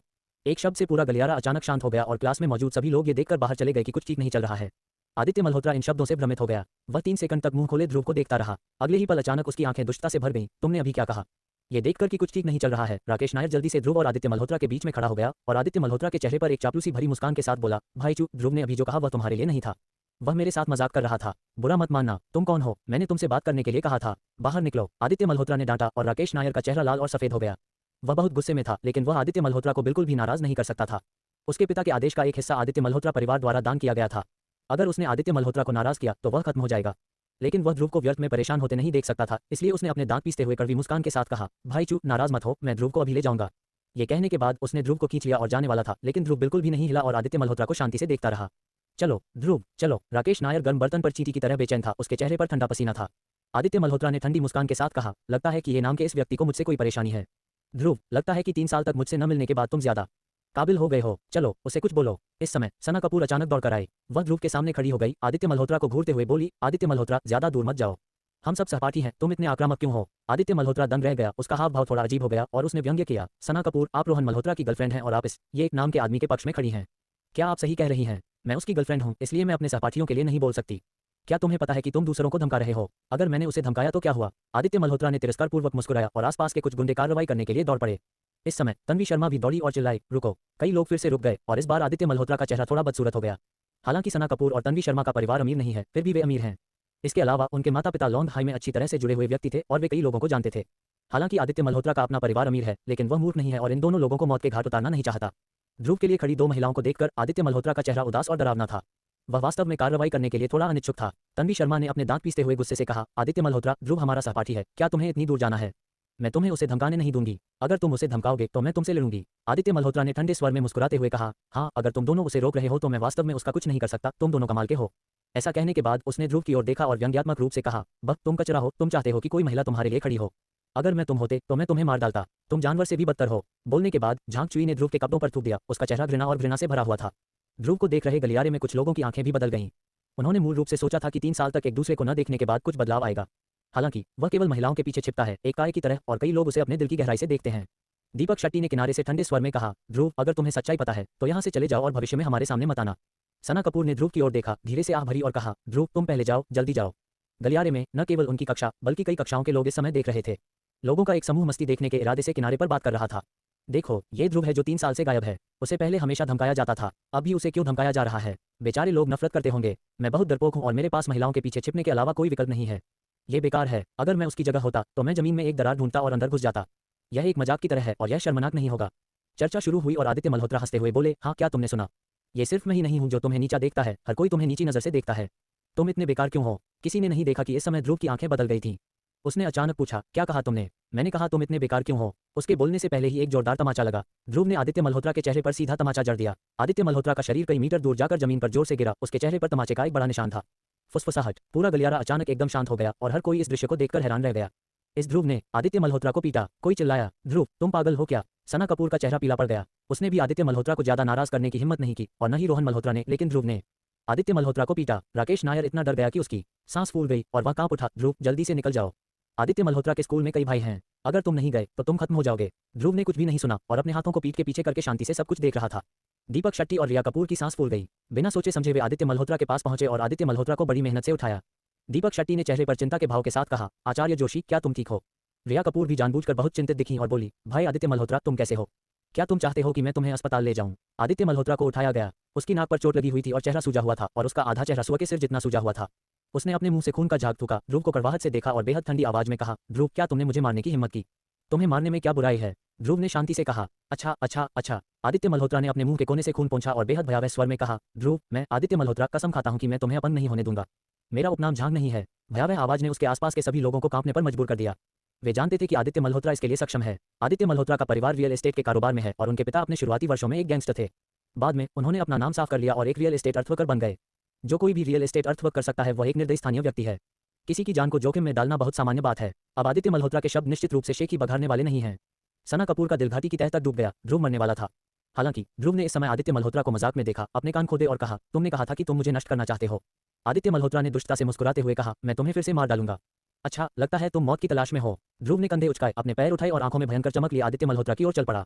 अध्याय 151 आदित्य मल्होत्रा को अपमानित करना। सना कपूर ने ध्रुव का हाथ थामने का मौका लिया। ध्रुव, तुम पागल हो, वापस आओ। ध्रुव ने उसका हाथ फेंक दिया और सीधे आदित्य मल्होत्रा की ओर चल पड़ा। आदित्य मल्होत्रा की पुतलियां सिकुड़ गईं और वह क्रोधित हो गया। नरगोभी, अगर मैं अपनी शक्ति नहीं दिखाऊंगा तो तुम मुझे बीमार बिल्ली समझते हो। मैंने अभी तुम्हें मुंह दिखाया है ना। आदित्य मल्होत्रा भी चेहरे पर भयावह भाव लिए ध्रुव की ओर चल पड़ा। वह पूरे साल कसरत करता है और उसने मार्शल आर्ट मास्टर से मार्शल आर्ट भी सीखी है। उसका शरीर पहले से ही मजबूत है और शरीर के आकार के मामले में वह ध्रुव से कमतर नहीं है। हालांकि अभी अभी ध्रुव ने उसे थप्पड़ मारा था, फिर भी उसे लगा कि ध्रुव भाग्यशाली है। आखिर जिस चीज को उसने 3 साल पहले धमकाया था वह अब इतनी शक्तिशाली कैसे हो सकती है। आसपास के लोगों की आंखों में देखकर आदित्य मल्होत्रा भी गुस्से में था। उसका सिर गर्म था और वह ध्रुव से लड़ने के लिए तैयार था। ध्रुव, अगर तूने मुझे मारने की हिम्मत की तो मैं आज तुझे कुचलकर मार डालूंगा। इतना कहने के बाद आदित्य मल्होत्रा ने अपनी मुट्ठियां भींच लीं और दौड़ पड़ा।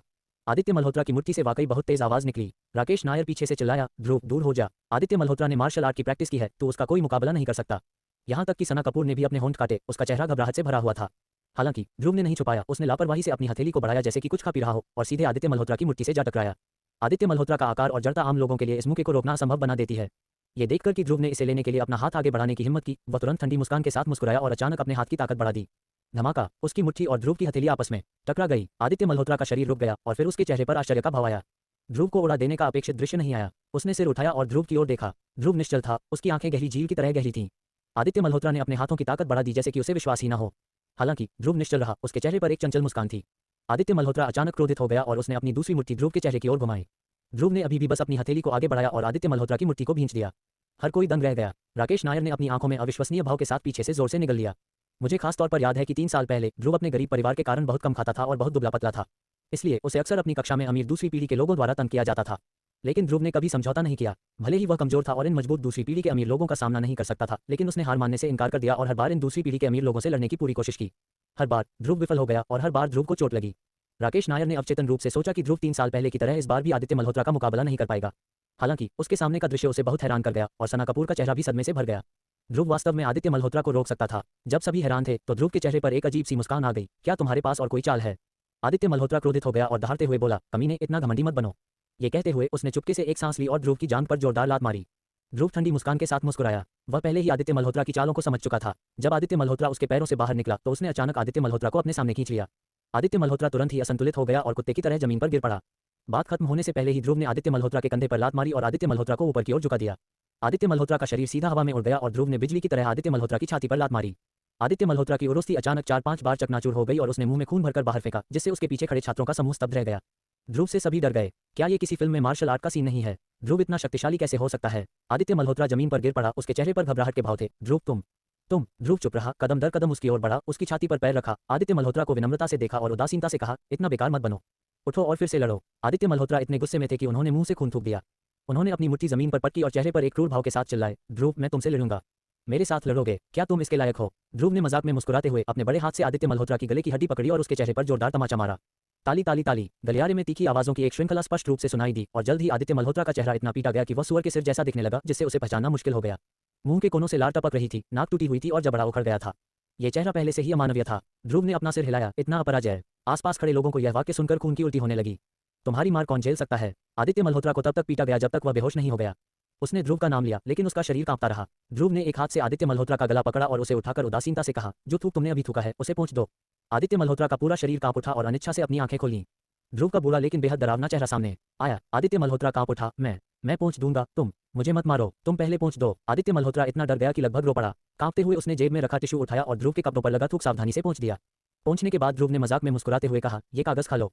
आदित्य मल्होत्रा को अचानक उल्टी आने लगी। नहीं खाऊंगा, नहीं तो मर जाओगे। ध्रुव ने अपने हाथों की ताकत बढ़ा दी और आदित्य मल्होत्रा का दम घुट गया। उसकी आंखें इतनी बड़ी हो गई थीं कि वे मरी हुई मछली की तरह लग रही थीं और उसका चेहरा काला और बैंगनी हो गया था। मैं खाता हूँ। ध्रुव ने फिर हाथ छोड़ा और आदित्य मल्होत्रा को नोट अपने मुंह में डालते देखा। ध्रुव ने हाथ छोड़ा और आदित्य मल्होत्रा मरे हुए कुत्ते की तरह जमीन पर गिर पड़ा। जब लोगों के एक समूह ने आदित्य मल्होत्रा को नोट खाते देखा तो उन सभी को उल्टी जैसा महसूस हुआ।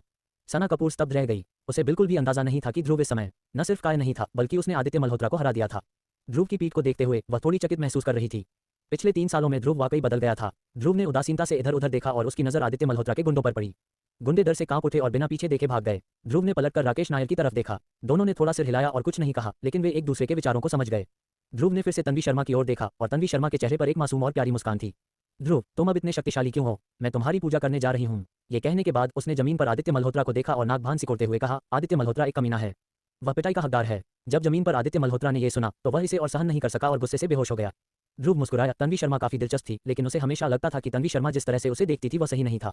ध्रुव एक आत्ममुग्ध व्यक्ति नहीं है, लेकिन इस समय उसने तन्वी शर्मा की आंखों में कुछ देखा। ये तन्वी शर्मा, लगता है वह खुद को थोड़ा पसंद करती है। उसे नहीं पता था कि यह पसंद कहां से आए। उसने अपना सिर हिलाया और सना कपूर की तरफ देखते हुए उस विचार को दूर कर दिया। सना कपूर का चेहरा थोड़ा पीला पड़ गया। उसने अपने होंठ काटे और कहा, ध्रुव, क्या तुम आदित्य मल्होत्रा के परिवार की पृष्ठभूमि नहीं जानते? क्या तुमने उसे पीटने के परिणामों के बारे में सोचा है? ध्रुव ने उदासीनता से कहा, मैंने इसके बारे में कभी नहीं सोचा। तुम? सना कपूर के चेहरे पर बेबसी के भाव उभरे। ध्रुव, तुम अब इतने मूर्ख क्यों हो गए हो? ध्रुव ने उसकी ओर नहीं देखा और कक्षा के कई सहपाठी जिनके साथ अच्छे संबंध थे इस समय वहां आ गए। सभी ने ध्रुव से पूछा कि पिछले कुछ वर्षों में क्या हुआ। ध्रुव ने बस मुस्कुराया और उसे बेवकूफ बनाने का बहाना ढूंढ लिया। उसने कहा कि वह पिछले कुछ वर्षों से अभ्यास कर रहा था, एक ही समय में कार्य कर रहा था और अपने हाथों अनगिनत लोगों की जान ले रहा था। मुझे डर था कि ये लोग डर से बेहोश हो जाएंगे। कुछ सहपाठियों के संपर्क विवरण जोड़ने के बाद, जिनके साथ उसके अच्छे संबंध थे, ध्रुव ने स्कूल छोड़ दिया। स्कूल छोड़ने के बाद बेंगलोर विश्वविद्यालय में धमाका हुआ। आखिरकार आदित्य मल्होत्रा जैसे प्रसिद्ध व्यक्ति को पीटा गया। ये सचमुच खबरों के भीतर खबर है। आदित्य मल्होत्रा को बेंगलोर सिटी के फर्स्ट हॉस्पिटल में रोहन मल्होत्रा के वार्ड में रखा गया था। रोहन मल्होत्रा भी चौंक गया। आदित्य मल्होत्रा को भी ध्रुव ने पीटा था। आदित्य मल्होत्रा थोड़ी देर बाद उठे और रोहन मल्होत्रा को देखकर हैरान रह गए। मुझे पता चला कि उन सभी को ध्रुव ने पीटा था। उन दोनों के चेहरे काले पड़ गए। ये कमीना ध्रुव, मैं चाहता हूं कि यह बुरी तरह से मर जाए। आदित्य मल्होत्रा इतना गुस्से में था कि उसने अस्पताल के बिस्तर पर जोर से मारा। इस समय रोहन मल्होत्रा ने अपनी आंखें घुमाई और कहा, आदित्य मल्होत्रा, चूंकि ध्रुव हमारा साझा दुश्मन है तो क्यों न हम मिलकर काम करें? आदित्य मल्होत्रा ने भौहें से कुड़ी, हमारे साथ मिलो, हम कैसे मिलकर काम कर सकते हैं? रोहन मल्होत्रा ने हल्के से मुस्कुराते हुए कहा, हमारे परिवार की ताकत के साथ ध्रुव को मारना आसान है। मैंने पहले अपने पिताजी को इस मामले में शामिल होने के लिए कहने की योजना नहीं बनाई थी, लेकिन जब से तुम्हें पीटा गया है तो मुझे लगता है कि हमारे बड़ों के लिए कार्रवाई करना आवश्यक है। आदित्य मल्होत्रा कुछ पल चुप रहे, फिर ठंडे स्वर में मुस्कुराए, ठीक है, तो फिर हम बड़े लोग ही कार्यवाही करें। इस कमीने को मैं बंदरों को डराने के लिए इस्तेमाल करूंगा। मैं जानना चाहता हूं कि बेंगलोर शहर में जो लोग मुझे, आदित्य मल्होत्रा को अपमानित करते हैं, उनका एक ही हश्र होता है और वह है मौत। रोहन मल्होत्रा ने आंखों में ठंडक भरते हुए चुपके से मुस्कुराया, ध्रुव, तुमने मुझे ऐसा करने पर मजबूर किया। लगता है तुम्हें सबक सिखाना ही काफी नहीं है। इस मामले में मरने के लिए तैयार हो जाओ। इस तरफ ध्रुव बेंगलोर विश्वविद्यालय से निकल गया और मीरा के बारे में सोचने से खुद को रोक नहीं पाया। मीरा के कल के शब्द बेहद चोट पहुंचाने वाले थे और वाकई उसके दिल को चोट पहुंचाने वाले थे। चूंकि वह इतना दृढ़ निश्चयी था, ध्रुव अब उसे परेशान नहीं करना चाहता था। चूंकि हम वाकई आगे नहीं बढ़ सकते, इसलिए बेहतर है कि हम अलग अलग रास्ते अपना लें ताकि हम मिल सकें और अलग हो सकें।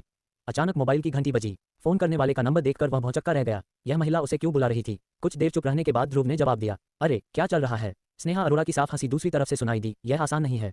मुझे उम्मीद नहीं थी कि तुम ब्लैक गोल्ड सोसाइटी के हाथों में बच जाओगे, लेकिन तुम किस्मत वाले हो। अगर चू सिटी चीफ ने कोई चाल नहीं चली होती तो मुझे डर है कि अब तक तुम्हारा पुनर्जन्म हो चुका होता। चीफ चू, ध्रुव दंग रह गया। इस मामले का अशोक रेड्डी से क्या लेना देना है? ठीक है, दिखावा बंद करो। हम सबको खबर मिल गई है। ये सिटी चीफ चू ही था जिसने पहले से लोगों पर घात लगाकर हमला किया और पूरी ब्लैक गोल्ड सोसाइटी का सफाया कर दिया। क्या तुम्हें उम्मीद नहीं थी कि तुम अनजाने में ही चारा बन जाओगे? मुझे कहना ही पड़ेगा कि तुम्हारी किस्मत बहुत अच्छी है। ध्रुव के मुंह का कोना फड़क उठा। शायद इन लोगों ने उसे तब पहचाना होगा जब उसने कल अशोक रेड्डी से इस मामले को साफ करने के लिए कहा था। उसने अपने होठों को सिकोड़ा। तुम्हें किसने बताया कि इसका श्रेय सिटी चीफ चू ने लिया था? यह मैं ही था जिसने लोगों को ब्लैक गोल्ड सोसाइटी को नष्ट करने का आदेश दिया था। तुम? चलो, मैं स्नेहा अरोड़ा मूर्ख नहीं हूँ। स्नेहा अरोड़ा ने अपने होठों को सिकोड़ा और आगे कहा, वैसे क्या तुमने मीरा से रिश्ता तोड़ लिया है? ध्रुव दंग रह गया। तुम्हें कैसे पता? स्नेहा अरोड़ा ने व्यंग्य करते हुए कहा, मीरा ने आज एक प्रेस कॉन्फ्रेंस की और जियान ग्रुप के बारे में बात की।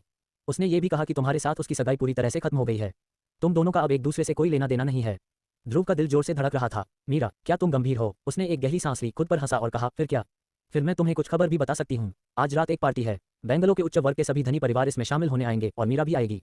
इसके अलावा मामले से परिचित लोगों के अनुसार मीरा के माता पिता आज रात एक बच्चे को जन्म देने की योजना बना रहे हैं। मीरा की आदित्य मेहरा से शादी के बारे में मैंने बस इतना ही कहा है, आप धीरे धीरे इसे स्वयं समझ सकते हैं। स्नेहा अरोड़ा ने फोन नहीं रखा। वह ध्रुव की प्रतिक्रिया का परीक्षण कर रही थी। न जाने क्यों वह अचानक जानना चाहती थी कि ध्रुव इस समय क्या करेगा। स्नेहा अरोड़ा का दिल धक से रह गया। स्नेहा अरोड़ा, तुम्हें क्या हो गया है? तुम इस आदमी की पसंद से क्यों घबरा रही हो? एक पल की खामोशी के बाद दूसरी तरफ से ध्रुव की आवाज आई, बैंक्वेट का पता कहाँ है? स्नेहा अरोड़ा चुपचाप मुस्कुराई, लेकिन उसकी मुस्कान थोड़ी अकेली थी। तुम इसे बचाना चाहते हो? नहीं, मेरी सगाई अभी भी उसके साथ है और मैं वापस आना चाहता हूँ। स्नेहा अरोड़ा की धड़कन अचानक तेज हो गई और वह कुछ खुशी के साथ बोली, क्या तुम सच में उसके साथ आगे नहीं बढ़ना चाहते? हाँ, ध्रुव ने बस एक शब्द हल्के से कहा। स्नेहा अरोड़ा इतनी उत्साहित थी कि उसे पता भी नहीं था कि वह इतनी उत्साहित क्यों थी। अंत में उसने एक गहरी सांस ली और कहा, तुम अभी कहाँ हो? मैं भोज में जा रही हूँ। अभी भी 1 घंटा बचा है। मैं तुम्हारे साथ जा सकती हूँ। मुझे गलत मत समझो, मैं वास्तव में बस ये देख रही हूँ कि क्या चीजें सुचारू रूप से चलती हैं। ध्रुव एक पल के लिए चुप रहा और एक पता बताया। स्नेहा अरोड़ा के खूबसूरत चेहरे पर एक धूर्त मुस्कान दिखाई दी। ठीक है, मैं समझ गया, मेरा इंतजार करो। जल्द ही एक सफेद मसेराटी आई और खिड़की नीचे की ओर खुली, जिससे स्नेहा अरोड़ा का नाजुक और खूबसूरत चेहरा दिखाई दिया। उसने धूप का चश्मा पहना था, उसके बाल झरने जैसे काले थे, उसकी त्वचा बर्फ की तरह सफेद थी और उसका नाजुक जबड़ा एक सितारे जैसा दिख रहा था। उसने ध्रुव को देखकर मुस्कुराया और कहा, बोर्डिंग। ध्रुव ने सिगरेट का बट फेंक दिया और उसे बुझा दिया। बिना कुछ कहे कार में बैठ गया, अपनी सीट बेल्ट बांधी और फिर शांत भाव से बोला, तुम खुश लग रहे हो। स्नेहा अरोड़ा ने हंसते हुए कहा, बेशक मैं खुश हूँ। मीरा मेरी प्रतिद्वंद्वी है, वह और मैं एक दूसरे को पसंद नहीं करते। अब जब तुम्हारी सगाई हो गई है तो मैं स्वाभाविक रूप से खुश हूँ। क्यों, क्या ऐसा कुछ है जो तुम्हें खुश करता है कि मेरी उससे सगाई टूट गई है? स्नेहा अरोड़ा के चेहरे पर अचानक थोड़ा अजीब भाव आ गया। हाँ, ध्रुव और मीरा के अलग होने से उसे क्या खुशी है? अचानक स्नेहा अरोड़ा के दिमाग में एक विचार आया। उसका चेहरा अचानक लाल हो गया और उसकी आंखें चकरा गईं। ध्रुव की आंखों से बचते हुए उसने अपने दांत पीस लिए और शांत होने का नाटक किया। बेशक मैं खुश हूँ। तुमने और मीरा ने अपनी सगाई तोड़ दी। कोई फर्क नहीं पड़ता कि कौन सी पार्टी ने इस मुद्दे को उठाया, इसका मीरा की प्रतिष्ठा पर निश्चित रूप से असर पड़ेगा। वह और मैं प्रतिद्वंद्वी हैं, क्या ये सामान्य नहीं है कि जब तुम उसे इस तरह देखते हो तो खुश हो जाते हो? ध्रुव ने अपना सिर हिलाया और खुद पर हंसा। मैं अब जिसकी तलाश कर रहा हूँ वह सेन परिवार का युवा स्वामी है, जो मुझसे बहुत बेहतर है। शिट, आदित्य मेहरा का चरित्र बस भ्रष्ट है। मुझे उसके बारे में बिल्कुल भी अच्छी धारणा नहीं है। वह सोचता है कि वह एक अच्छा इंसान है, लेकिन मुझे पता है कि वह अक्सर बाहर की महिलाओं के साथ छेड़खानी करता है। वह कई महिलाओं के साथ रहा है। रिश्ता स्पष्ट नहीं है और यह आदमी बहुत अमीर है। मीरा वास्तव में मीरा के साथ एक अच्छा जीवन जीना चाहती है। ध्रुव ने अपनी आंखें थोड़ी सी खोल लीं और चुप रहा। स्नेहा अरोड़ा ने उसकी ओर देखा और कुछ नहीं कहा। दोनों ताज सिग्नेचर होटल चले गए। ध्रुव ने अपनी बाहें थोड़ी ऊपर उठाईं। क्या ये hotel Bangalore chamber of commerce का नहीं है? यह उसके स्वामित्व के बराबर है। दरवाजे पर कई लग्जरी कारें खड़ी हैं, जिनमें Bentley, Porsche, Maserati, Aston Martin शामिल हैं। रोल्स रॉयस, फरारी और लैम्बोर्गिनी, लगभग सभी पाक की गई कारें शीर्ष पायदान की लग्जरी कारें हैं, लेकिन बीएमडब्ल्यू, ऑडी और ऑडी स्पष्ट रूप से यहाँ पर्याप्त नहीं है। ये वास्तव में बेंगलोर का उच्च वर्ग है। समय समय पर सूट पहने सुरुचिपूर्ण पुरुष और महिलाएं दरवाजे से अंदर और बाहर चलते हैं। काले रंग के दो अंगरक्षक शानदार होटल के दरवाजे पर खड़े थे, जो आगंतुकों के निमंत्रणों की सम्मानपूर्वक जांच कर रहे थे। कार से उतरो, हम यहाँ हैं। स्नेहा अरोड़ा ने कार से बाहर निकलने से पहले अपना मेकअप ठीक किया और लिपस्टिक लगाई। ध्रुव ने स्नेहा अरोड़ा को देखा। भले ही उसे स्नेहा अरोड़ा के बारे में अच्छी धारणा नहीं थी, लेकिन इस बात से कोई इनकार नहीं कर सकता कि स्नेहा अरोड़ा वाकई बेहद खूबसूरत हैं। उसने आज रात बैकलेस सस्पेंडर ड्रेस पहनी हुई थी। ड्रेस ने उसके पतले फिगर को और भी आकर्षक बना दिया। ध्रुव की आंखों को पकड़ते हुए स्नेहा अरोड़ा अचानक से मुस्कुराई और बोली, क्या देख रहे हो? क्या तुम मुझ पर मोहित हो? ध्रुव ने तिरस्कारपूर्वक मुस्कुराते हुए कहा, बस तुम। मेरे साथ क्या गलत है? मैं मीरा से ज्यादा बुरा नहीं हूँ, है ना? ध्रुव की आंखों से स्नेहा अरोड़ा उत्तेजित हो गई। अचानक उसने होटल के दरवाजे की ओर देखा और उसकी खूबसूरत आंखें थोड़ी सी घूम गईं। ध्रुव की प्रतिक्रिया करने से पहले उसने ध्रुव की बांह पकड़ी और बिना किसी स्पष्टीकरण के होटल के प्रवेश द्वार की ओर चल दी। ध्रुव स्तब्ध था और जल्दी से फुसफुसाते हुए दूर जाने की कोशिश की। अरे, तुम्हारा क्या मतलब है? हालांकि स्नेहा अरोड़ा ने उसे कसकर पकड़ रखा था और ध्रुव ने तुरंत अपना हाथ नहीं हटाया। और क्योंकि स्नेहा अरोड़ा ने उसका हाथ पकड़ रखा था, उसका हाथ जानबूझकर या अनजाने में स्नेहा अरोड़ा के नाजुक स्तनों को छू गया और स्नेहा अरोड़ा का चेहरा लाल हो गया। हालांकि उसने ध्रुव की बांह छोड़ने से इनकार कर दिया। 2 कदम चलने के बाद वे दोनों होटल के दरवाजे पर पहुंच गए। स्नेहा अरोड़ा अचानक उसके सामने खड़े व्यक्ति को देखकर मुस्कुराई और बोली, अरे मिस्टर जियांग, बहुत दिनों से नहीं मिले। ध्रुव ने ऊपर देखा और वहीं दंग रह गया। यह मीरा थी। मीरा ने आज सफेद पोशाक पहनी हुई थी, सिर पर सफेद हेयरपिन और चेहरे पर सुंदर हल्का मेकअप था। उसके चेहरे की विशेषताएं उत्तम, परिपूर्ण थीं, जिसमें एक भी दोष नहीं था। उसकी बाहें गहरे नीले रंग की तरह गहरी थीं, उसकी आंखें शरद ऋतु के पानी की तरह थीं, उसकी सुंदर नाक मानो भगवान ने बनाई हो और उसके चेहरे के फूल जैसे होंठ थोड़े सिकुड़े हुए थे। यह आकर्षक रूप किसी भी आदमी को उसे देखने के लिए पागल कर देने के लिए पर्याप्त है। ठंडा और नेक स्वभाव उसके चेहरे की ओर दौड़ा। सफेद पोशाक मीरा के सुंदर चेहरे और इस ठंडे स्वभाव के साथ मिलकर मीरा को बर्फ के ऊपर खिले हुए बेर की तरह बना रही थी, या आसमान से उतरती कोई परी। मीरा ने भी इस पल को देखा। पहली नजर में उसने ध्रुव और स्नेहा अरोड़ा की बाहों को देखा। उसका पूरा शरीर थोड़ा कांप उठा, उसका दिल अचानक से धड़कने लगा और उसकी आंखों में एक दिल दहला देने वाला आक्रोश था। इस पल उसने अपने दिल में अचानक खालीपन महसूस किया। खालीपन की इस भावना ने उसे थोड़ा घुटन महसूस कराई, लेकिन ये केवल एक पल के लिए था। उसके बगल में एक गर्म बड़ा हाथ धीरे से उसका हाथ दबा रहा था। जब उसने ऊपर देखा तो यह आदित्य मेहरा था। मीरा लगभग सहज रूप से अलग होना चाहती थी, हालांकि अपने सामने ध्रुव और स्नेहा अरोड़ा की अंतरंग नजर को देखकर उसके चेहरे पर एक शांत मुस्कान आ गई। मिस्टर बाय, बहुत समय हो गया। ये कहने के बाद उसने ध्रुव की ओर देखा और उनकी आंखें मिलीं। इस समय रुक गया लगता है। अध्याय 153 विवाह प्रमाण पत्र मुझे लौटा दो। उन दोनों की आंखों में जटिलता का एक संकेत था और मीरा अचंभित थी।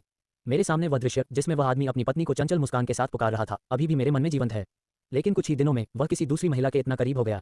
अभी होटल के दरवाजे पर वह झिझक रही थी कि अंदर जाए या नहीं। आदित्य मेहरा के साथ आज की सगाई पूरी तरह से फैंग हुई और जियांग हैबो ने संभाली थी। उसकी जानकारी के बिना ही फैंग हुई ने घोषणा कर दी कि ध्रुव की उंगलियों के साथ उसकी सगाई समाप्त हो गई है और वह आदित्य मेहरा से सगाई कर रही है। उसका दिल बहुत उलझन में था और कल रात ध्रुव के अविश्वास ने उसके दिल को और भी तोड़ दिया। ध्रुव की बेरहमी और उसकी मां फैंग हुई की मजबूरी के साथ वह किसी तरह उत्साहित होते ही इसके लिए सहमत हो गई। लेकिन बाद में उसे बेहद दर्द हुआ। वह होटल के दरवाजे पर काफी देर तक झिझकती रही थी। उसे नहीं पता था कि वह क्यों झिझक रही थी। शायद मैं भी चुपचाप इस आदमी के आने का इंतजार कर रही हूँ। प्रेस कॉन्फ्रेंस में उनकी घोषणा का दरअसल एक और मकसद था, वो था ध्रुव को यह बताना कि वो ध्रुव को उत्तेजित करना चाहती थी।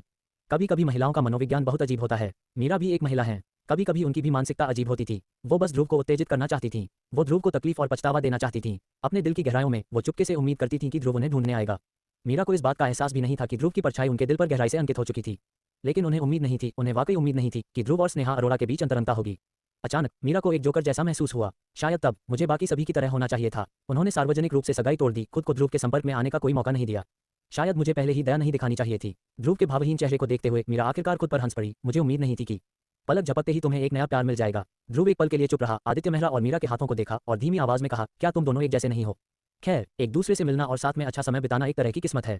मैं तुम्हारी खुशी की कामना करता हूँ। तुम भी। मीरा के कंधे थोड़े कांपने लगे और वह बिना कुछ कहे जाने के लिए मुड़ी। आदित्य मेहरा ने अचानक उसे पकड़ लिया और ध्रुव की ओर मुस्कुराया, जैसे कि जानबूझकर, भाई ये मूव ऑन को रोकने के लिए धन्यवाद। हालांकि मैं भाई ये की आत्म जागरूकता की सराहना करता हूँ। आखिरकार आप और मूव ऑन एक ही व्यक्ति नहीं है। मुझे अब से मूव ऑन के साथ रहने दो। आज रात सिर्फ एक अमीर परिवार नहीं है, हमारे बीच की एक्सचेंज मीटिंग मूव ऑन और मेरे बीच की सगाई की पार्टी भी है। भाई ये का धन्यवाद कि आप हमारा समर्थन करने आए। आदित्य मेहरा के चेहरे पर मुस्कान थी, लेकिन उनके शब्द नग्न व्यंग्य थे। ध्रुव मुस्कुराया और आदित्य मेहरा के साथ बहस करने का इरादा नहीं था। इतने छोटे व्यक्ति के लिए उसकी आंखों में आना वाकई मुश्किल था। हालांकि स्नेहा अरोड़ा ने बगल में मुंह सिकोड़ा और फिर ठंडी सांस लेते हुए कहा, आदित्य मेहरा, इतना बड़ा आदमी बनने का दिखावा मत करो। कौन नहीं जानता कि तुम क्या सोच रहे हो। हालांकि ध्रुव में कोई योग्यता नहीं है, लेकिन वह जीवन और काम में तुमसे कहीं ज्यादा विश्वसनीय है। तुम्हें भविष्य में अपने तुच्छ व्यवहार को छोड़ देना चाहिए। सबसे बुनियादी बात यह है कि इंसान बनना चाहिए, चरित्र ईमानदार होना चाहिए। आदित्य मेहरा का चेहरा काला पड़ गया और उसने ठंडे स्वर में कहा, मुझे लगता है कि मिस बाई को मेरे बारे में कुछ गलतफहमी है।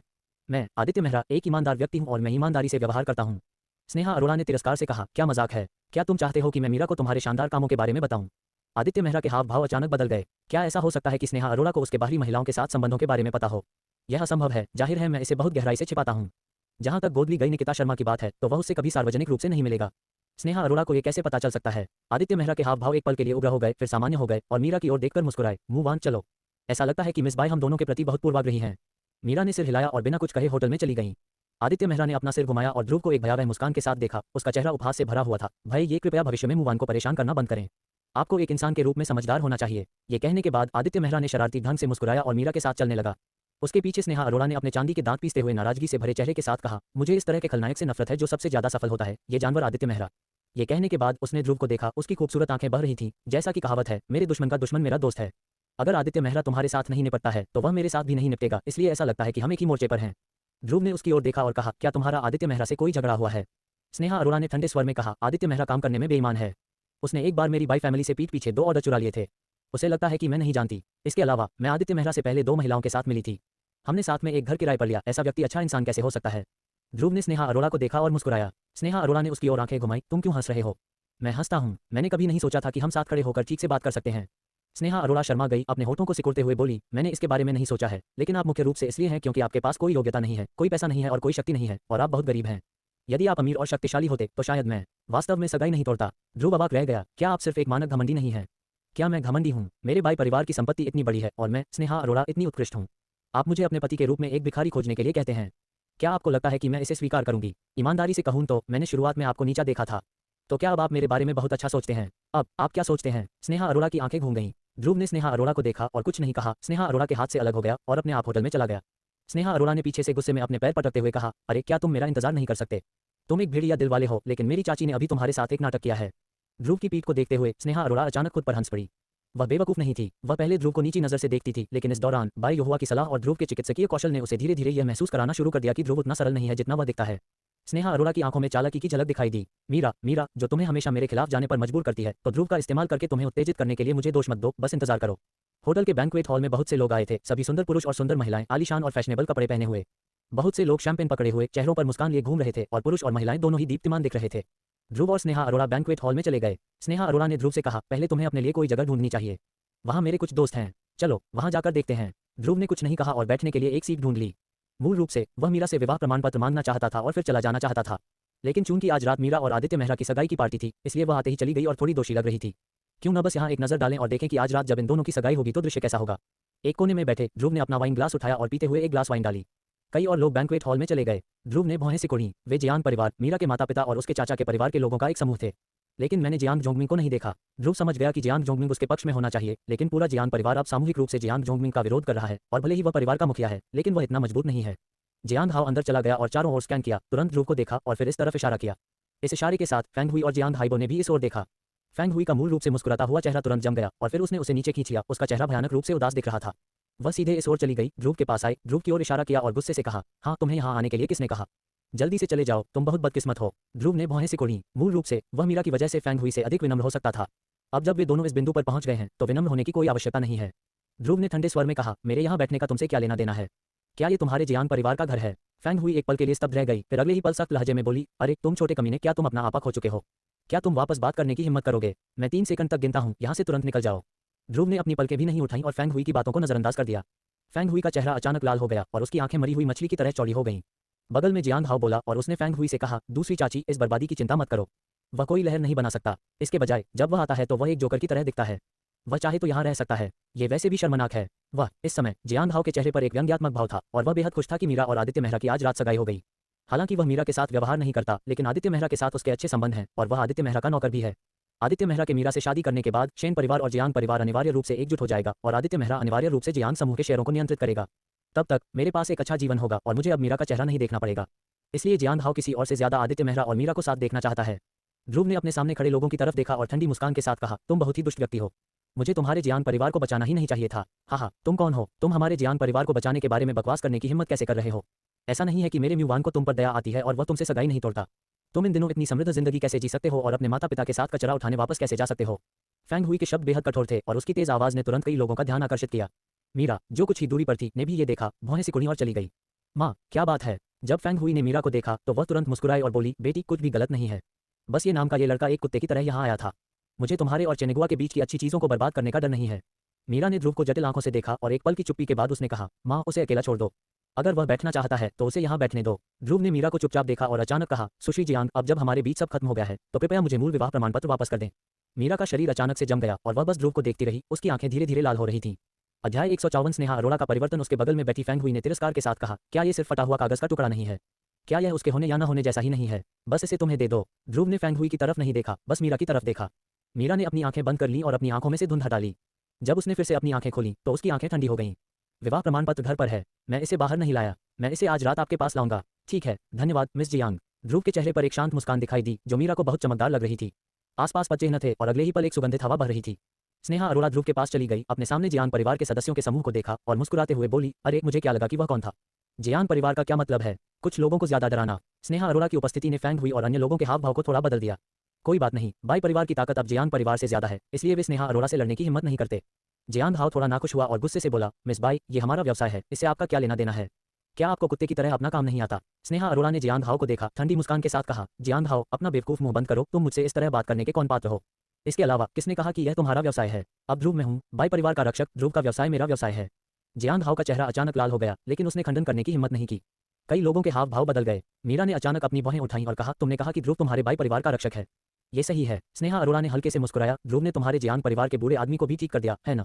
ध्रुव ने तुम्हारे जियान परिवार के बूढ़े आदमी को ठीक कर दिया, लेकिन बदले में उसे तुम लोगों की घमंडी निगाहें मिली। मैंने जो कहा उसके लिए मुझे दोष मत दो। ये बदसूरत है। क्या तुम सिर्फ सफेद आंखों वाले भेड़िए नहीं हो? तुम। फैंग हुई ने गुस्से में अपने दांत पीस लिए, उसका चेहरा बेहद बदसूरत लग रहा था। मैं क्या हूँ? मैं तुम्हें सम्मान देने के लिए तुम्हें आंटी जियान कहूंगा। अगर मैं तुम्हें सम्मान नहीं दूंगा तो तुम मेरे सामने कौन हो? यह मत भूलो कि तुम्हारा जियान परिवार अब 6 अमीर परिवारों में सबसे निचला परिवार है और मेरा बाई परिवार अब long high the first family है। स्नेहा अरोड़ा ने ठंडी सांस ली और फैंग हुई अचानक पीली पड़ गई और उसका पूरा शरीर गुस्से से कांप उठा। इस समय आदित्य मेहरा आया और मुस्कुराते हुए बोला, मिस बाई, मुझे लगता है कि आपको बहुत ज्यादा आत्मविश्वासी नहीं होना चाहिए। आदित्य मेहरा हाथ में शैंपेन की बोतल लेकर एक सज्जन व्यक्ति की तरह चले आए और धीरे से अपना हाथ मीरा के कंधे पर रख दिया। मीरा कांप उठी, उसके पूरे शरीर पर रोंगटे खड़े हो गए और उसने अवचेतन रूप से इसे टाल दिया। आदित्य मेहरा ने इस विवरण को देखा और उसकी आंखों में एक ठंडी नजर चमक उठी, लेकिन उन्होंने ज्यादा कुछ नहीं कहा। लेकिन स्नेहा अरोड़ा से शांति से कहा, मिस बाई, मैं मानता हूं कि आपका बाई परिवार अब बेंगलो में पहला परिवार है, लेकिन यह मत भूलिए कि बेंगलो चैंबर ऑफ कॉमर्स से श्री रवि वर्मा भी आज रात आएंगे और वे आने पर इस अरबों के ऑर्डर के स्वामित्व की घोषणा करेंगे। इसके अलावा जो भी यह ऑर्डर प्राप्त करता है वह बेंगलो चैंबर ऑफ कॉमर्स का भागीदार बनने के बराबर है।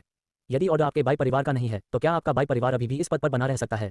ये सुनकर स्नेहा अरोड़ा का दिल धड़क उठा। आदित्य मेहरा सही थे, ये ऑर्डर उनके भविष्य को पूरी तरह से प्रभावित कर सकता है। कोई फर्क नहीं पड़ता कि यह ऑर्डर किस परिवार को मिलता है, ये बेंगलो का पहला परिवार बन जाएगा, क्योंकि यह ऑर्डर प्राप्त करने का मतलब है बेंगलो चैंबर ऑफ कॉमर्स का भागीदार बनना। यदि आप बेंगलो चैंबर ऑफ कॉमर्स के भागीदार बन सकते हैं तो बेंगलो में अब कोई प्रतिद्वंद्वी नहीं रहेगा। स्नेहा अरोड़ा ने दांत पीसते हुए अचानक हल्के से मुस्कुराते हुए कहा, बेशक मुझे पता है, लेकिन जियान परिवार को यह ऑर्डर पाने का आत्मविश्वास कहां से मिलता है? हो सकता है कि यह ऑर्डर मेरे बाई परिवार ने पहले ही तय कर लिया हो। ये सुनते ही मीरा के हाव भाव बदल गए। जियान हाव ने आदित्य मेहरा की ओर देखा और घबराते हुए कहा, मास्टर शेन, हमें क्या करना चाहिए? वैसे क्या आपने यह नहीं बताया कि आपके शेन परिवार का पहले बेंगलो चैंबर ऑफ कॉमर्स के अध्यक्ष के साथ संबंध था? क्या आप हमें बता सकते हैं कि क्या चल रहा है? आदित्य मेहरा के मुंह का कोना फड़क उठा। जियान परिवार के सामने शेखी बघारने के लिए उसने शेखी बघारी की उसके शेन परिवार और रवि वर्मा के साथ अच्छे संबंध हैं, लेकिन वह रवि वर्मा जैसे व्यक्ति को कैसे जान सकता था? उसका शेन परिवार ऐसे व्यक्ति के सामने खड़ा नहीं हो सकता था। जब वह इनकार करने ही वाला था, मीरा ने उम्मीद भरी निगाहों से देखा और उत्साहित होकर कहा, मिस्टर शेन, मुझे उम्मीद नहीं थी कि आपके शेन परिवार का मिस्टर रवि वर्मा से रिश्ता होगा। कृपया मुझे माफ करें mister Shane, mister Ravi Varma से बात करने के लिए। आदित्य मेहरा का सिर सुन्न हो गया था। वह रवि वर्मा से बात करने के योग्य कैसे हो सकता था? लेकिन इतने सारे लोगों के देखते हुए अगर वह इनकार करता तो क्या यह उसके चेहरे पर तमाचा नहीं होता? ये सोचते हुए उसने खांसी, कड़वाहट को मिटाया, एक मुस्कान को दबाया और कहा, कोई बात नहीं म्यूवान, मैं अपने पिता से बाद में इस मामले के बारे में पूछने के लिए मिस्टर लोंगजे से संपर्क करने के लिए कहूंगा। चिंता मत करो। ठीक है, धन्यवाद मिस्टर शेन। मीरा ने भी राहत की सांस ली। उसे सबसे ज्यादा डर इस बात का था कि अगर उसे इस बार ऑर्डर नहीं मिला तो जियान परिवार बर्बाद हो जाएगा। जियान परिवार में सभी को राहत मिली जब उन्होंने सुना कि Aditya Mehra Bangalore chamber of commerce से जुड़ सकता है। केवल ध्रुव ने ठंडी मुस्कान दी, उसका चेहरा खुशी से भरा हुआ था। ध्रुव के चेहरे पर मुस्कान देखकर मीरा की भौहें थोड़ी सिकुड़ गईं। फैंग हुई ने भी ध्रुव की शक्ल देखी और तुरंत ध्रुव की ओर इशारा करते हुए गाली दी, हाँ तुम किस पर हंस रहे हो। ध्रुव ने अपना सिर उठाया और फैंग हुई को देखा और उदासीनता से कहा, मेरी हंसी का तुमसे क्या लेना देना है। तुम कमीने, तुम सच में विद्रोही हो। सौभाग्य से मेरी बेटी ने तुम जैसे बेकार आदमी से शादी नहीं की।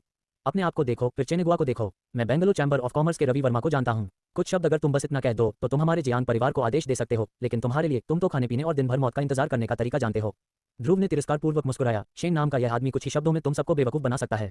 क्या तुम्हें सच में यकीन है कि वह रवि वर्मा को जानता है।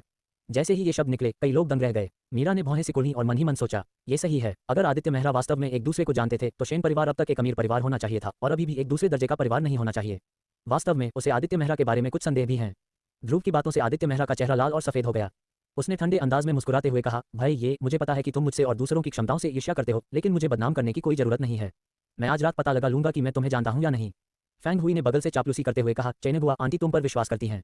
चलो ध्रुव से बकवास करना बंद करो, चलो कहीं और बैठते हैं। ऐसा कहने के बाद फैंग हुई ने ध्रुव की ओर देखा और कहा, मुझे नफरत है कि लोहा स्टील नहीं बना सकता। ध्रुव तुम कब बदलाव ला पाओगे। अगर तुम चेनेगुआ से आधे भी अच्छे हो तो मैं तुम्हें नीचा नहीं समझूंगा। उसके बाद वह जियांग परिवार और आदित्य मेहरा से सभी को दूसरी तरफ ले गई और बैठ गई। ध्रुव ने कई लोगों की पीठ की ओर देखा और अपना सिर हिलाया। वह और कुछ नहीं कहना चाहता था, लेकिन उसकी आंखों में व्यंग्य था। जियांग परिवार जैसे लोग वाकई बेवकूफ हैं। वे आदित्य मेहरा के साथ सिर्फ इसलिए पक्षपात करने की कोशिश कर रहे हैं ताकि बेंगलोर चैम्बर ऑफ कॉमर्स में पहुंच सकें। कौन जानता है कि बेंगलोर चैम्बर ऑफ कॉमर्स उनके स्वामित्व में एक उद्योग है। उनकी नज़र में सर्वोच्च रवि वर्मा उनके कई छोटे भाइयों में से एक है। लू